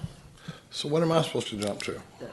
They arise out of ourselves, and the alcohol is an extreme example. Okay, Katie's going to come back to this chunk because I love to do this piece. It says, down here it says, so our troubles, we think, listen to what it says, are basically of our own making. So our troubles are basically of our own making. They arise out of ourselves. And the alcoholic is an extreme example of self-will run riot. I remember thinking, I'm not an extreme example of self-will run riot. Maybe a little bit, but not an extreme example because of this funnel, right? What's the rest of the sentence? It says, though he usually doesn't think so. I'm like, it's like a drunk trap, and it says, now here's a heavy, heavy, heavy line. It says, above everything, we alcoholics must be rid of this selfishness. And I'll never forget, Mark Houston looked me dead in the eye, and he said, what do the words above everything mean to you? And I was like, whoa, like of paramount importance. I said, isn't that interesting? He said, it doesn't even say above everything we got to stop drinking vodka. It turns out that Chuck Chamberlain used to tell a story about this guy Tex in his book, and Tex his whole life, had been afraid of dogs. And when he looked back over when he was a kid, this dog had bitten him, and he'd been afraid of dogs his whole life. But when he looked back a little further, he remembered that he'd been chasing this little neighborhood girl across her lawn when her dog came out and bit him. And he said, all my life I'd been running from dogs and chasing women, and dogs never were my problem. and it's kind of that way with my approach to AA. I'd been working a program like the problem was alcohol, and alcohol never was the problem. Alcohol was the only thing I'd ever found that would ease the discomfort of a life based on selfishness and self-centeredness. So it changes, it says above everything. Now don't get me wrong. The not drinking part is a big piece of AA. We really, but I mean, when I'm working a program based on alcohol, you know that guy. You got that guy. I was that guy in the meeting that's going, well, screamed at my wife this morning and burned, slapped one of the kids on the way out of the house, and then I burned out of the driveway, and I got to work an hour late, and I looked at 2 hours of internet porn at the office while I was there, and then I gambled a little bit on the internet, and I left work an hour and a half early and got a half gallon of vanilla ice cream and ate it in the front seat of the car on the way home, but I didn't drink today, and by God, that makes me a winner, And you're like, well, that makes you something, but winner is not the first adjective that jumped to mind, but I mean, when we start focusing on this self piece, it just blows my recovery wide open, because now it's not just drink, don't drink, it's manifestations of self. How does self show up? What's it like to be around Charlie? What's it like to be married to Charlie? What's it like to work for Charlie? What's it like to work with Charlie? What's it like? How does he show up? How does he show up when nobody's looking? How does it, I had an ex-wife one time say, I wish I was a stranger. And I said, why? And she said, you're so nice to strangers. Oh, don't. Oh. Well, I mean, but it's true, because there's the, you find yourself, sitting there with family, but I'm visiting with the waitress because there's no risk in that, and I can be a short-term swell here, and that sort of thing. And so it says, it says, above everything, alcoholics must be rid of this selfishness. Why? Well, it says we must, or it kills us. That's it. And it says, I want to talk about this line. You talk about losing the influence of the power of some of these lines. Remember, it says, I'm an extreme example of self-will run riot. Let me put that into illustration for you. Imagine that this wall behind me is a big map. Or a big graph, and what it is it's going to represent the entire population of the United States. All the people in the country are represented in this thing right here. And what we're going to do is we're going to go over in this corner right here. Hey, I got a mobile mic. We're going to go. So this is awesome. So this whole wall is the entire population of the United States, right?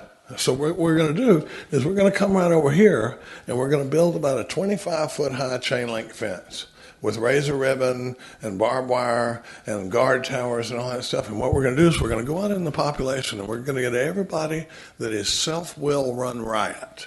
I mean, not a little bit selfish, run riot, right? 17-year-old boys straight into the fence. And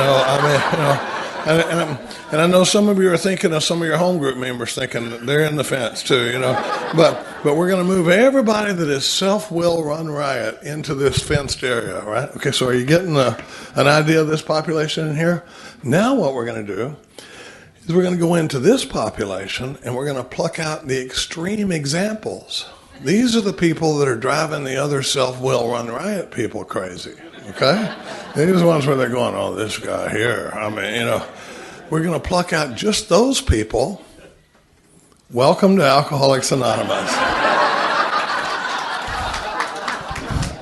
And the problem is, with my delusion, see, I don't even think I belong in the fence. much less an extreme example. When you come to pluck me out, I think I'm going, see, I know it. It looked selfish there for a minute, but you heard my story, didn't you? It wasn't as bad as it was. If you just let me tell the story, you ever, have a sponsor call up and you pick up the phone and you get the big long story, and then you go, well, it sounds to me like you started the whole problem yourself. And I go, maybe you didn't hear the story. Once upon a time, there was this whole, so when it says an extreme example of self will run right, and then it says, and there often seems no way of entirely getting rid of self without his aid. Many of us had moral and philosophical convictions galore, right? But we couldn't live up to them, even if we wanted to. Over on page 44, there's a really heavy thing, because we talk about slogan sling in AA sometimes, where you're just going, well, just turn it over and just think it all the way through. And sometimes that stuff is good. It's not all bad, but on 44 it says, if a mere code of morals or a better philosophy of life were sufficient to overcome alcoholism, many of us would have recovered long ago. But we found such codes and philosophies didn't save us, no matter how much we tried. We could wish to be moral. We could wish to be philosophically comforted. In fact, we could will these things with all our might. But the needed power wasn't there. Our human resources, as marshaled by the will, were not sufficient. They failed utterly. So acceptance only works up until it stops working. And the reason I couldn't figure out why acceptance was so unsatisfying for me, but the truth is, acceptance is a promise. Except if I'm working the steps and the principles of this program, I will eventually find myself in a place of acceptance. But asking me to just go to acceptance without doing the work is like telling me to work the promises and hope that the steps come true in my life.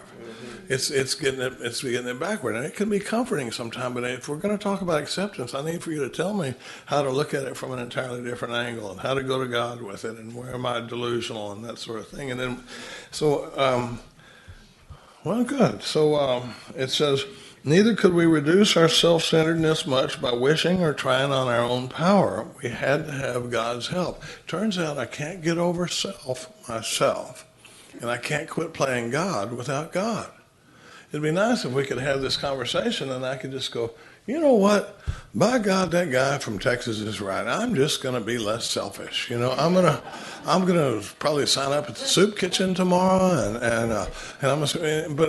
but it's in my DNA, and we're going to talk a lot about this as we go further. But I'm going to hand this piece over to Katie. 30 minutes and 5 seconds. Wow! Boom! Wowza. Boom! For that. Oh gosh. Well, this is the time to tell him he had 37 minutes, so he just gave me 7 minutes. I know. It was like, I don't know how you did. No, you blew it. Nope. Really? No, not right now. Okay. I'm banking it. I'm banking 7 minutes. No, erase. Hi, y'all. Katie Parker, alcoholic. I had 7 minutes. I was over here still thinking away. We do spend a ton of time in the third step because there's just so much more depth in the third step, I think, than any of us give it. Really, even Charlie and I. Oh, hold on. You were going to do this. I'm heading that way. I'm with you. Thank you. The interesting thing about the third step is that if you will really study it, right? The big book, we always say, have you read? But the truth is I would love to change a few things and say, have you studied?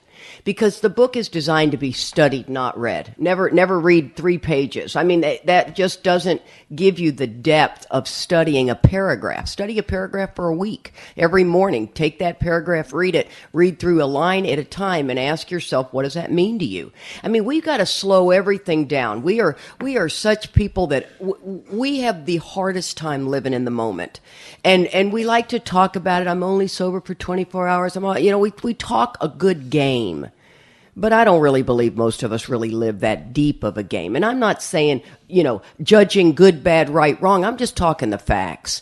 And the facts are it's easy to drift. It's easy to fall asleep. It's easy to miss a lot of this stuff. And when we start to get into the disciplines, and we spend a lot of time on the 4-step, because the 4-step is where all the deep, deep directions are. And they're going to be the directions for the 10th step. The 10th step is 4 through 9, right? It's a spot check inventory. It's that vigorous course of action. So you need, when people, since the 10th step is, basically 2 pages with deep promises, but we look at that like damage control, when in fact this is way bigger than that. It's about observing me, watching me through life, but being very careful that I'm not watching me and trying to fix me, right? You can't fix self with self, and I think you don't get to miss it. I think you got to try it, and you don't even know you're doing it until you finally hit the wall so many times, and then you get what we're talking about. This thing is so experiential that I don't think you get to miss all these things. You get to hear it. Knowledge is a great thing, but it just doesn't solve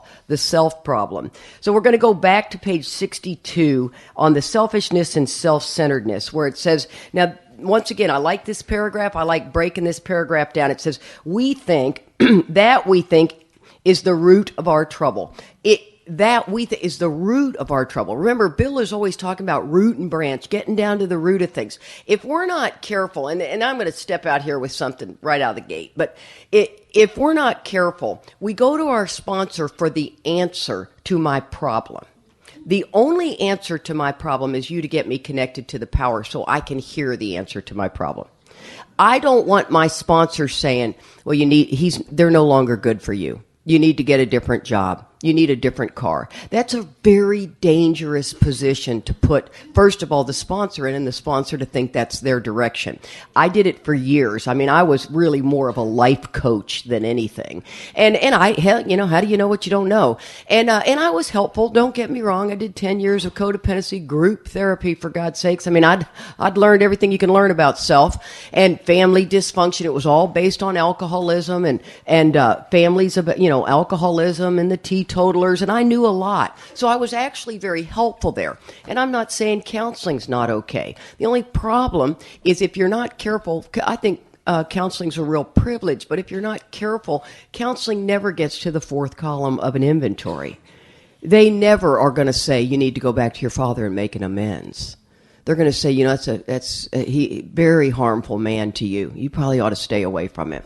It's almost always going to be that way. And I'm not saying this is with with sex stuff and all that. Everybody always wants to go to the worst case scenario and pick a fight, which is the extreme example of self-centeredness we're talking about. I'm talking about in general. Most problems, like Charlie said, the big story comes. I actually like the big story. I want you to just talk until you step on your tail 6 times and I see them all. It stepped on, they don't even see it. And they're going on and on and on and on and on. And then I can come back and say, okay, I'll usually say, okay, I got enough of the story, especially if I'm running out of time. I got enough of the story now to see what went on. See, my job is to see it from a different angle and then to get you to see it from a different angle.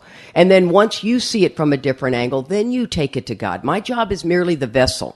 I am not the one to give you the directions on how to handle something as far as, I can give you some things that are better to say or this or that, but the truth is as an ex-problem drinker, my very life depends upon the constant thought of others and how I may help meet their needs. And let me tell you, on Katie, help meet their needs. And let me tell you, on Katie Power and Katie's self-will, that ain't happening. It's got to be God. God is the only one who can soften my heart enough that I have that compassion. How many times have you ever been around a family member or someone that bugs the crap out of you and you have that brief moment of compassion for them, where you just see this 8-year-old kid in their eyes and you just go, wow. And then it's gone. That's what we're trying to get more of, that lasts longer and longer and longer. So it says selfishness and self-centeredness, that we think is the root of our troubles. We are driven by 100 forms of fear, self-delusion, self-seeking, and self-pity. We step on the toes of our fellows and they retaliate. There's the first period. So what is that saying? It's saying that this self-centered fear, remember we talked about it last night, that self-centered fear is I'm afraid I'm not going to get it or I'm going to lose it once I got it. It's that slow game of Pong and I don't even know I'm doing it. And the problem with selfishness and self-centeredness is it says in the book that we need to be rid of this, and the word rid in the 1935 dictionary means to set free. So we got to be real clear. It's not like getting rid of your garbage, right? That you set it on the curb, garbage man takes it, it's all done here. Whew, thank God that's over. It's to be set free. When? Every day. Every day I need to be set free from this. So if we step away from these disciplines in 10 and 11, I am just slowly but surely getting more and more heated. And I can't put my finger on it because I'm not looking for big stuff. It's like, well, golly, Charlie and I seem to be doing pretty good. He's bugging the crap out of me. But, the way he drinks that coffee and the breathing in and out, And I don't even realize I've stepped so far away from him making my evening review. And I don't know about you guys, but if you're in a relationship with with someone or married, that significant other should make your evening review every night. And the reason they should make your evening review every night is because they're not the problem. See, I'm the problem. And that's the problem. And before you know it, if they don't make my evening review, then I've married the wrong man. I am done. And everything he does bother me. Or your boss, same thing. And we think we get the privilege of having this discomfort. That I have I had somebody call me that had heard us speak, and she said, my sponsor used the term justifiable resentment. And I thought, and she goes, I heard you say that that's not in our book and we don't have them. And I said, you can start with that, but we're going to end with, something else. And I said, see, that's where it gets dangerous. A justifiable resentment. A resentment is a big deal. It doesn't matter if you have high-end problems. I hope you do have high-end problems. But a resentment is a resentment, period. It doesn't matter if you're resentful at your pet. It's a resentment. They are deadly for us. That's going to be talked about in the first step. But here's where we're getting down to what it is. So when it says I'm driven by 100 forms of fear, the fear is the old idea that's driving you. And once again, we don't necessarily always know the old idea. I think sometimes when we come in, especially when we have longer term sobriety, I'm so way past that my dad didn't give me my support, and he'd say you'd screw up a one-car funeral, and you'd lose your ass if it wasn't hooked on. That was, God Almighty. I was born in the 50s. That was so normal. I personally prefer we go back to a little bit of that, but don't get me started. So, because, it's just, we've just softened the group so much, and we're seeing what a younger generation, the level of self-centeredness is shocking. And so... Yeah, why can't they be like we were? Why can't they? Yeah, go ahead and lob out a little shame on them. It's all good. And but there's a balance there. I get it. But one of the things is you come in and you got a lot of low self-worth. Well, my dad didn't do this, and I felt this way. And that's going to present itself as a foundational issue. I'm with you on that. But the way, once we've been sober a while, it morphs, right? It becomes a shapeshifter, and I don't even know what I'm looking for because my character is pretty darn good today. I like who I am today. I hope you do too. I like who I am. Now, can I be hard on myself? You bet. But the truth of the matter is it's going to typically be a character that I've turned into a defect. I'm a good person, but I'm really better than you. Sorry. You know what I mean? And that's what I'm saying. That's how it shows up. How does it show up that I'm better? Because that's when I'm self-righteous, right? If you come up to me and you can do and say certain things, there's certain personalities that bother me right out of the gate. Remember we talked about the person who walks in the room and just... You don't like them, and you don't even know who they are. Those are what we're watching for. Why does that one guy in your home group bother you? What is it about that personality? 9 out of 10 times it's going to tie back into mom and dad. I give you that. But that's not who that is. So what is it in that personality that can get that button pushed? We got to pull that stuff up. Because on your own power, you can't change it. And that person has been put in your life to try to help you get to this spot. Right? It says, I love where it says on the bottom of page 20. Matter of fact, flip to that one because that's a good spot to be. 20? Page 20, baby. I'm sorry, bottom of page 19. The bottom 3 lines. Now, and consider where this is in the book. This is page 19. they're hitting us with some deep stuff. It says most of us sense that the real tolerance of other people's shortcomings and viewpoints and a respect for their opinions are attitudes which make us useful to others. Now, that's a lot of words that didn't make any sense to me. And my sponsor's a huge wordsmith. Dad was a rocket scientist. She broke that down for me, and she said, first of all, tolerance is not this. Right? Tolerance is allowing them their space and time. Just like I ask you to allow me for my opinions and observations and experience. I'm not asking you to tolerate it with this, because you're not listening when you're in that attitude. And then, so it's basically saying the person that bugs the crap out of me is my guiding light. Why? Because that personality will show up all the time in my life, and my work is to get this spiritual connection so that God can help me really care for this individual. See this individual as one of God's children, right? And then, of course, that's where it says on the top of page 20, it says, our very lives. So it's just our very lives. It's a pretty big line. As an ex-problem drinker depends upon the constant thought of others and how we may help meet their needs. Now, don't get me wrong. That's 20. Yeah, I just said that. Don't get me wrong. He gets a little nervous with the whole little health thing I had. It's like, 20. Did you get that, honey? 20. Yeah, I'm with you. Well, it just seems like it ought to be on about page 175. Yeah. So, and really, if you think about this, I mean, once again, study a paragraph at a time, and you will begin to see so much more. You got to get yourself in that morning time. There's a reason it's done on awakening, and on awakening is when I'm most centered. I mean, how many of you guys, if you'll sit in some quiet time and you'll do, on awakening, and all of a sudden you hear the voice say, "Call Mary." What's that? Call Mary. And I'm telling you, I put a little pad there and I write it down because that'll go. And I won't do it. And that little pad's going to go with me today so I don't forget. God's trying to communicate all the time with me. All the time. We got to get unblocked. So it says, I'm driven by these 100 forms of fear, right? Going back to page 62. And now remember, this happens very quickly. So it can be something as simple. Here's a perfect one. Oh, we're so electronically connected these days. So email or Facebook.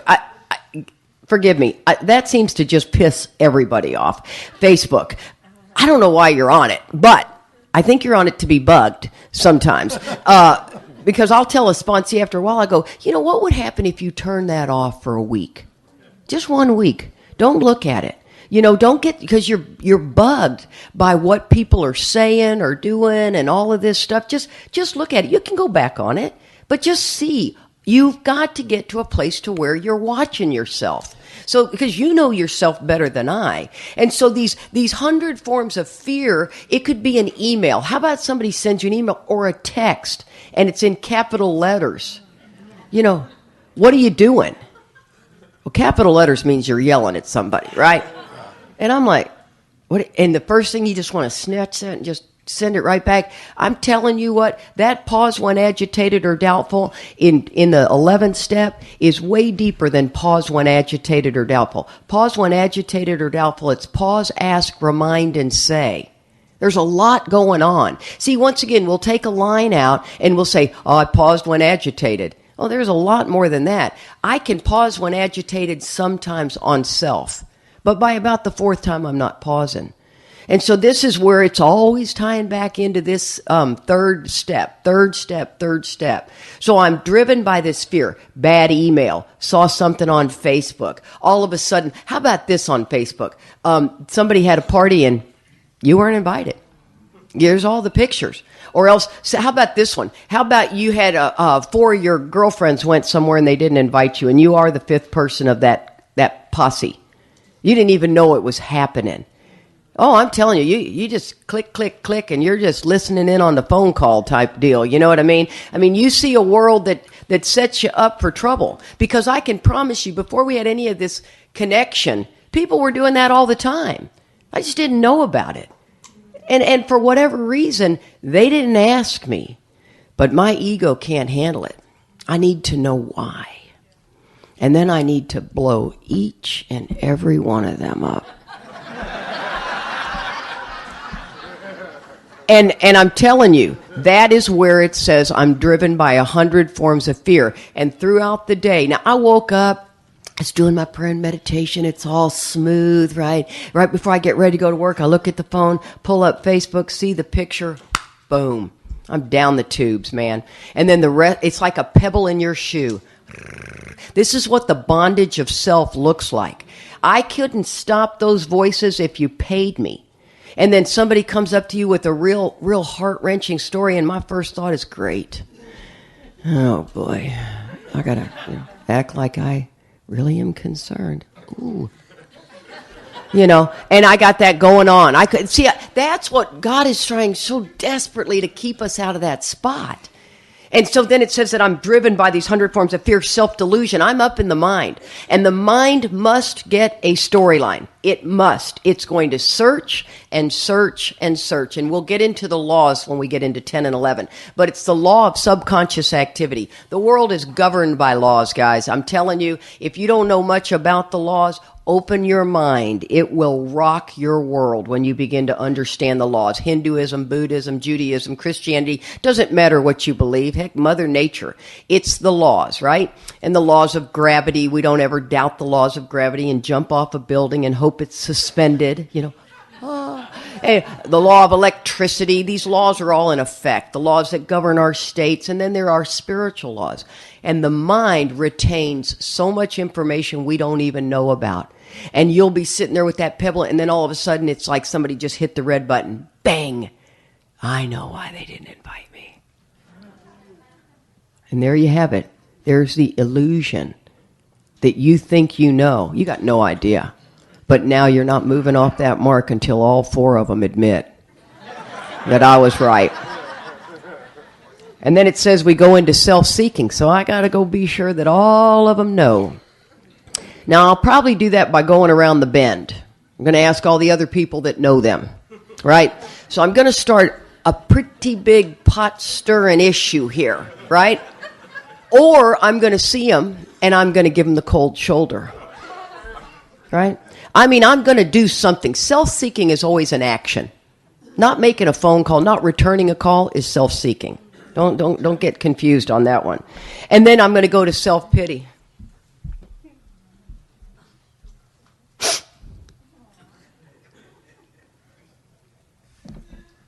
You got no idea. Right. Now, this is all just one click. One click and my whole world has just shut down. Now, we got amazing tools in this program to help us. I had somebody else tell me, I talked to someone and they told me that this person's not good for me. I need to get them out of my life. Wow. Really? Really? It's not giving God a lot of credit there. And once again, everybody wants to go to the abusive person and all of this stuff. This was a friend they made in AA. I don't believe that. I don't know. You don't have to go have coffee with them every day. But I believe that God can get me to really deeply love you. And then we step on the toes of our fellows and they retaliate. Now, see, I've done all this action based on this picture or this little thing in Facebook. So I've done all this action. Sometimes they hurt us, seeming without provocation, but we invariably find that at some time in the past, we made a decision based on self, which later placed me in that position to be hurt. So when you're calling me with the 10th step of this, I go, the truth is you have no idea why they didn't invite you. You don't. Now, when I walk the dog backwards, have you ever been around that person that you're a good friend of theirs, but my God, they've gone so dark and so needy, and they're really drifting into untreated alcoholism, and they're just a drag to bring around. Fair enough, I could be either person in this play, don't get me wrong. But you know what I'm saying. So actually, the reason you weren't invited is because you're just such a drag. You're so self-centered that you'll always have a negative flare on everything. That's an option. Right now, I'm sponsoring them, so I kind of know what's going on here. But this is what we're talking about. This is my job to get you to see, why do you think you weren't invited? Let's talk about what you don't want to see. Not that they didn't invite you. Why would they not invite you? How are you showing up in life? Now, I'm already watching you. You're a pain in the neck. I get it. I'm already watching what your behavior is. You're in a beef with everybody. If you're in a beef with everybody, I can promise you, you're the problem. That's just the nature of it. And we don't even know it, right? If you can't even get along with the clerk at the 7-Eleven, it's you. No doubt about it. And so then I love where it says, so our troubles, we think, are basically of our own making, right? So if the problem, in order for me to be free, the problem has to be me. And, the 12 and 12 says, it's a spiritual axiom, whenever I'm upset, la, la, la, la, la. For some reason, I almost think after that it goes to I need to forgive them. And I'm not the biggest fan of that. I think it's me. I think I'm probably the one that needs to see what have I done that have made people treat me that way. It was very interesting. When we fly, we sit next to people on the airplane. They always ask the question, so what are y'all doing? Well, and I don't ever like to say AA straight out of the gate, because let me tell you, a lot of people are deeply affected by alcoholism, and they don't love us. I'm alcoholic. Yeah. You know what I mean? And I mean, so I say, well, we do a lot of 12-step work, and we're going to a conference where we have something in our fellowship called the Big Book, and we're blah blah blah blah blah. And sometimes you hint around, and they'll typically say, oh, my sister's done some of that, or they'll open up right away. And this guy says, wow. And so we start talking, and he's got no alcoholism in his family. His 4 children, he dodged a bullet. He said, my wife's husband, or my wife's dad, drank, but he quit. Probably a hard drinker, right? And all this stuff. But then he says, he said, a good friend of mine in college, here comes the story. Now, this is from a guy who does not know much about alcoholism. He goes, a buddy of mine in college just called me out of the blue and said, man, I am drunk somewhere. I need you to come get me and take me home. That's how self-centered we are.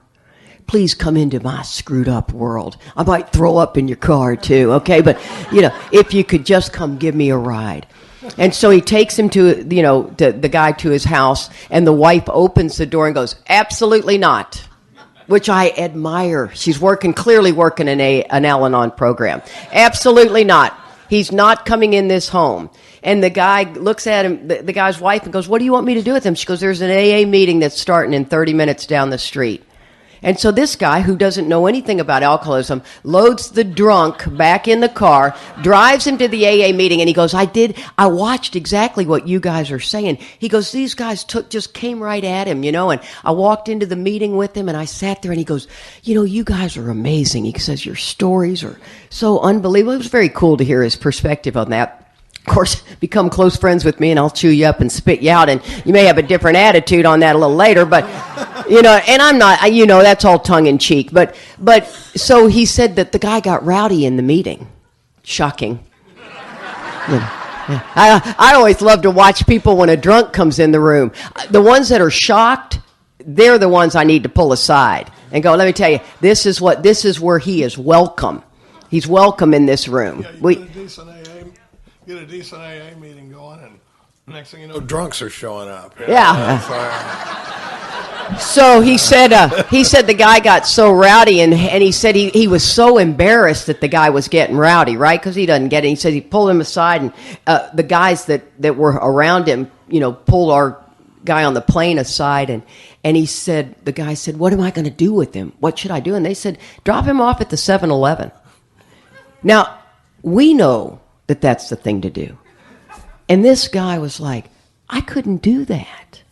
See how much we hurt people? We have now tied your values and your emotions to our just extreme example of a life. And now we've tethered you, and we're going over the falls together, buddy. You're going to be thinking of me all night. Matter of fact, I hope I've ruined your night's sleep, worried about me. And he said, I couldn't do it. And he said, I took him to a hotel. And I let him, put him in a hotel. Now, here's what's interesting about that. This guy did exactly what people think to do with us. It is so counterintuitive. You got to cut us off at the knees. Leave him on the corner. You know what I mean? You got to cut him off at the knees. And you could just see the hurt in him. But you could also tell he hadn't thought that in a long time. So when it comes to the 8th and 9th step, when we talk about that, I want you to dig that deep. I want you to dig that deep, because that guy will never make my inventory. but I know there's people I've harmed, and in my morning time, God will bring those names to my heart. He said, Tom. Oh, my God. I remember I called Tom when I was drunk, and he put me up in a hotel. Because I asked him, I said, have you heard from him? He goes, no, I never heard from him that night on. And a part of me hopes he got sober, but if he did, he's not clearly making all his amends. And if he didn't, it wouldn't even make his radar. And that's what we're talking about, guys. We make those tornado amends, but we don't know how many people that have come across our paths that we have run over. And that's what we're looking at. So our troubles are of our own making, right? And then the other thing that, bear with me here.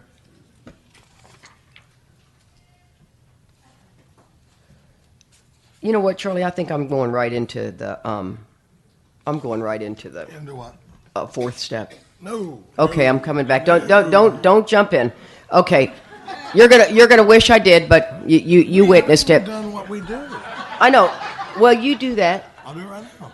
No, I don't want you to do it right now. Okay. No. Back at me. This is a real quandary we're in here right now. Okay, so now this is the end of what do we mean, right at the bottom of page 62, right? Bear with me. Okay. Nope. This is the end. What we do. We had to quit playing God. Now, I'm telling you, it's easier to get a drunk to quit drinking than it is to get us to quit playing God. And I'm telling you, I mean that with every fiber of my being.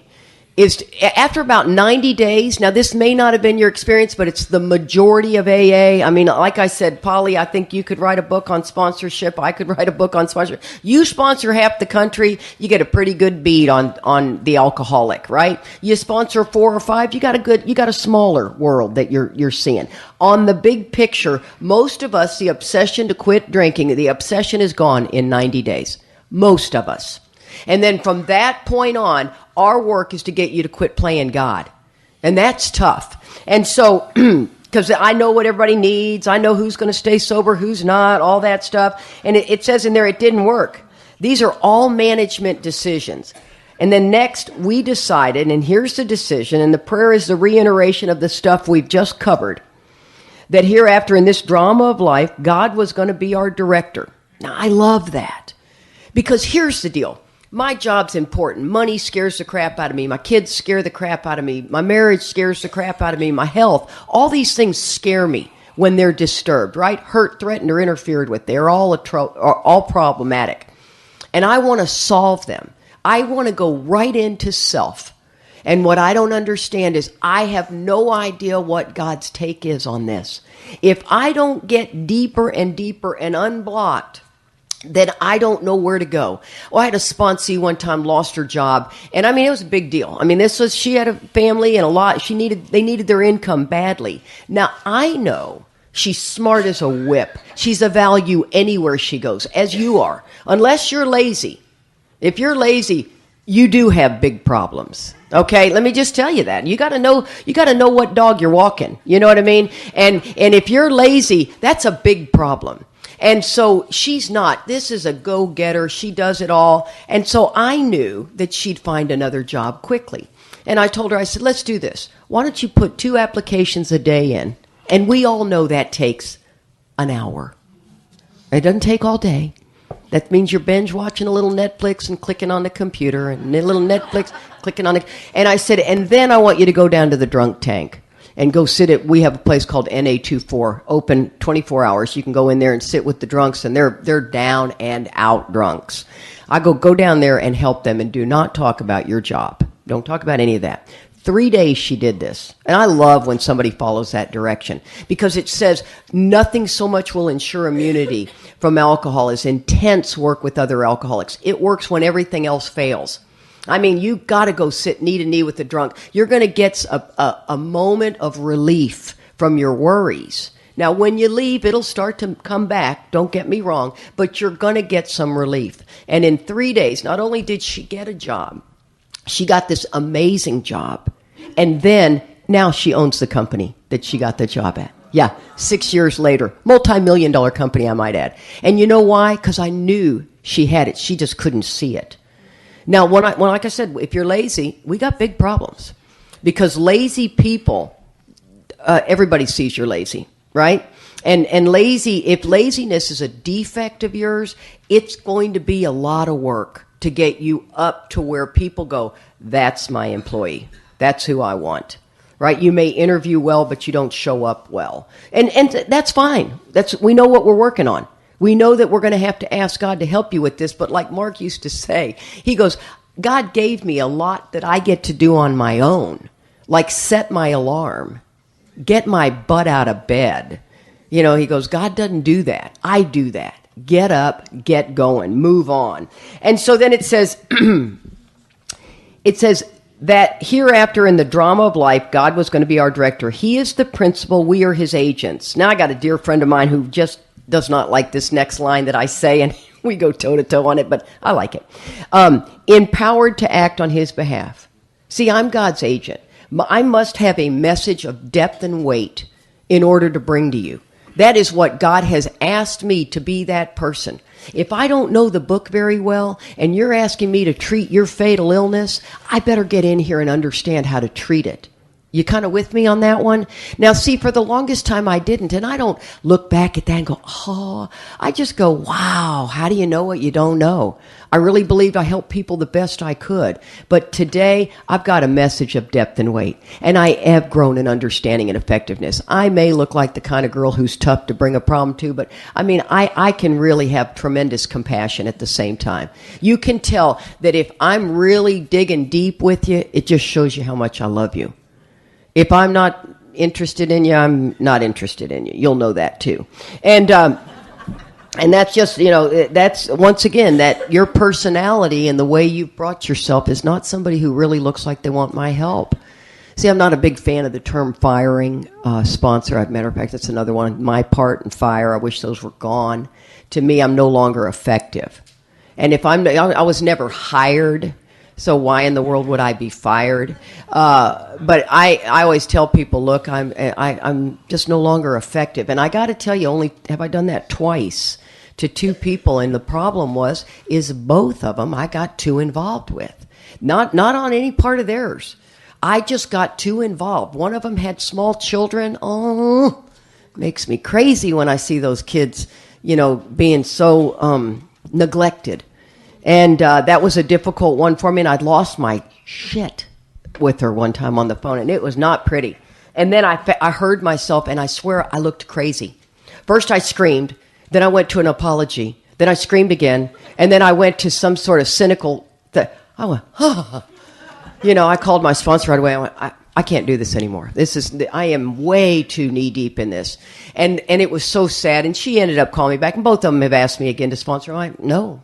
I can't. I don't know what it is about our relationship, but I get too deep with you.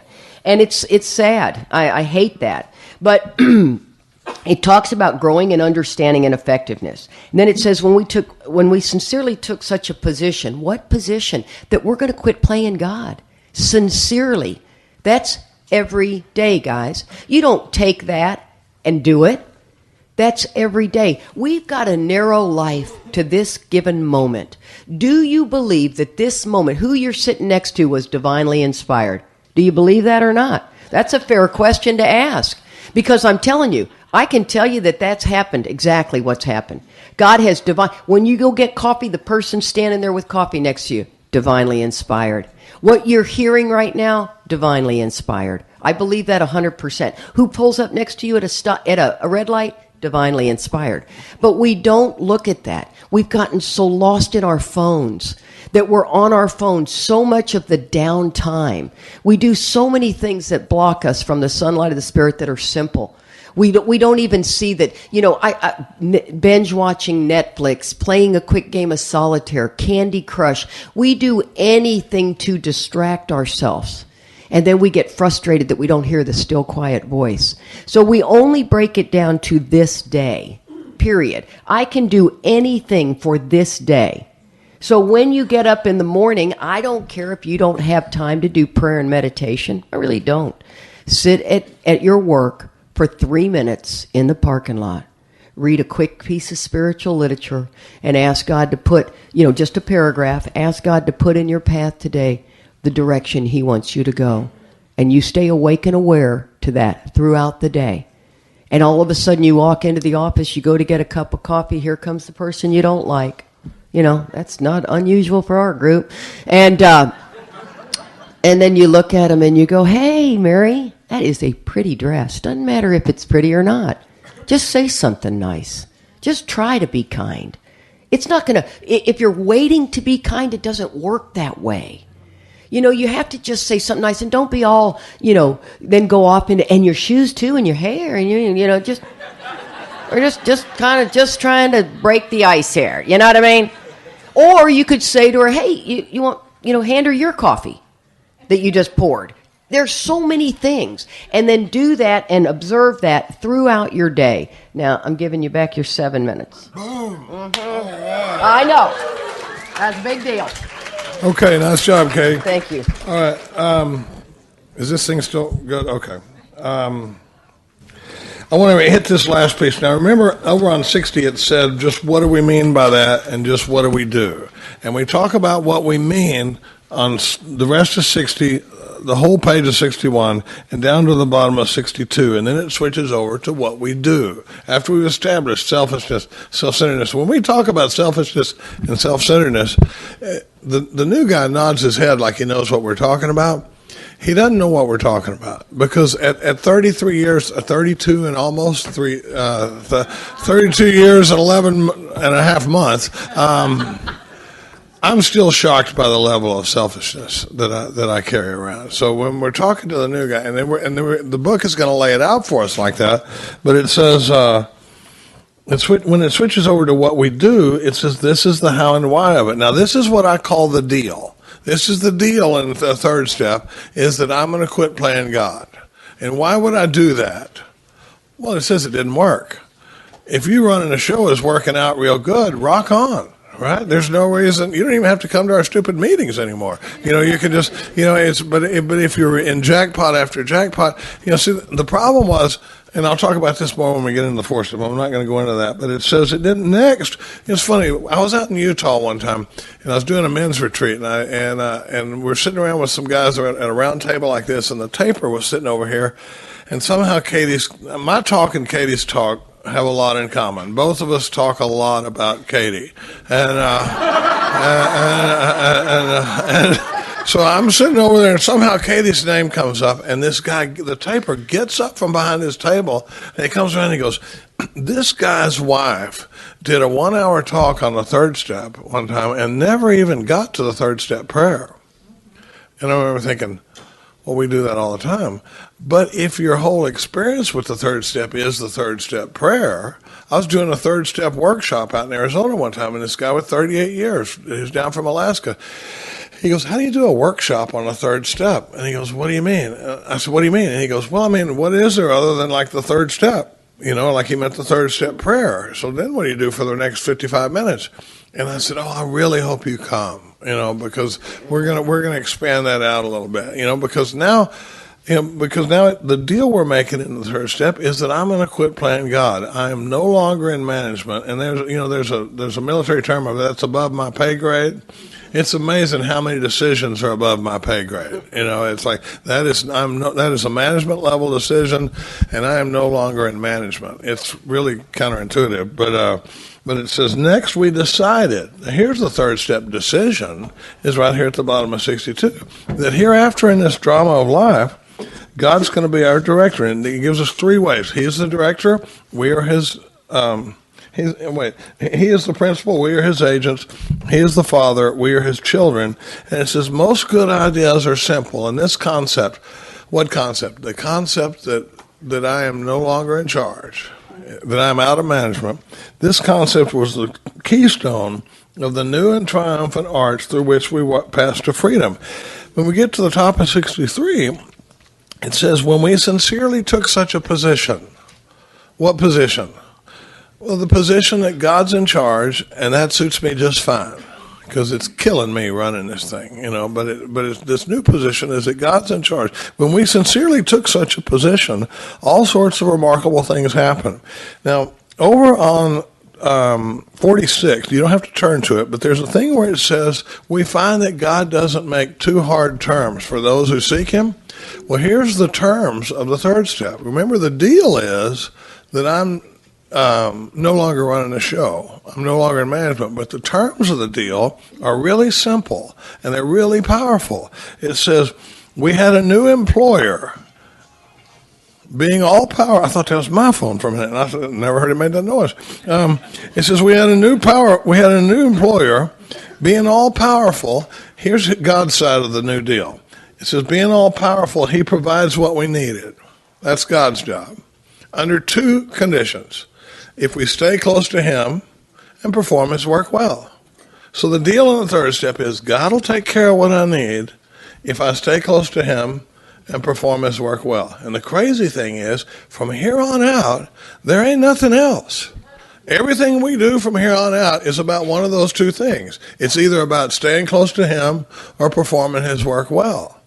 Because I can't stay close to this power until I get close to this power, and I can't get close to this power when I'm blocked.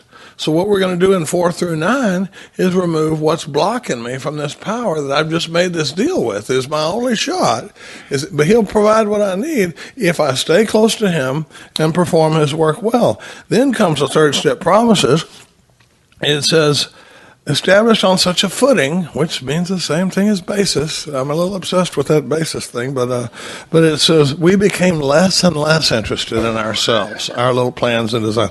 More and more, we became interested in seeing what we could contribute to life. As we felt new power flow in, as we enjoyed peace of mind, as we discovered we could face life successfully, as we became conscious of his presence.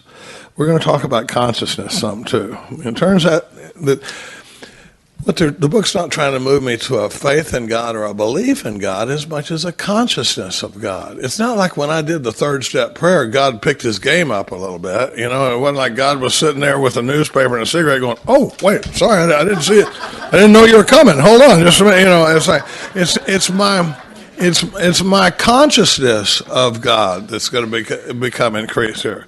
So then it says, we began to lose our fear of today, tomorrow, or the hereafter. We were reborn.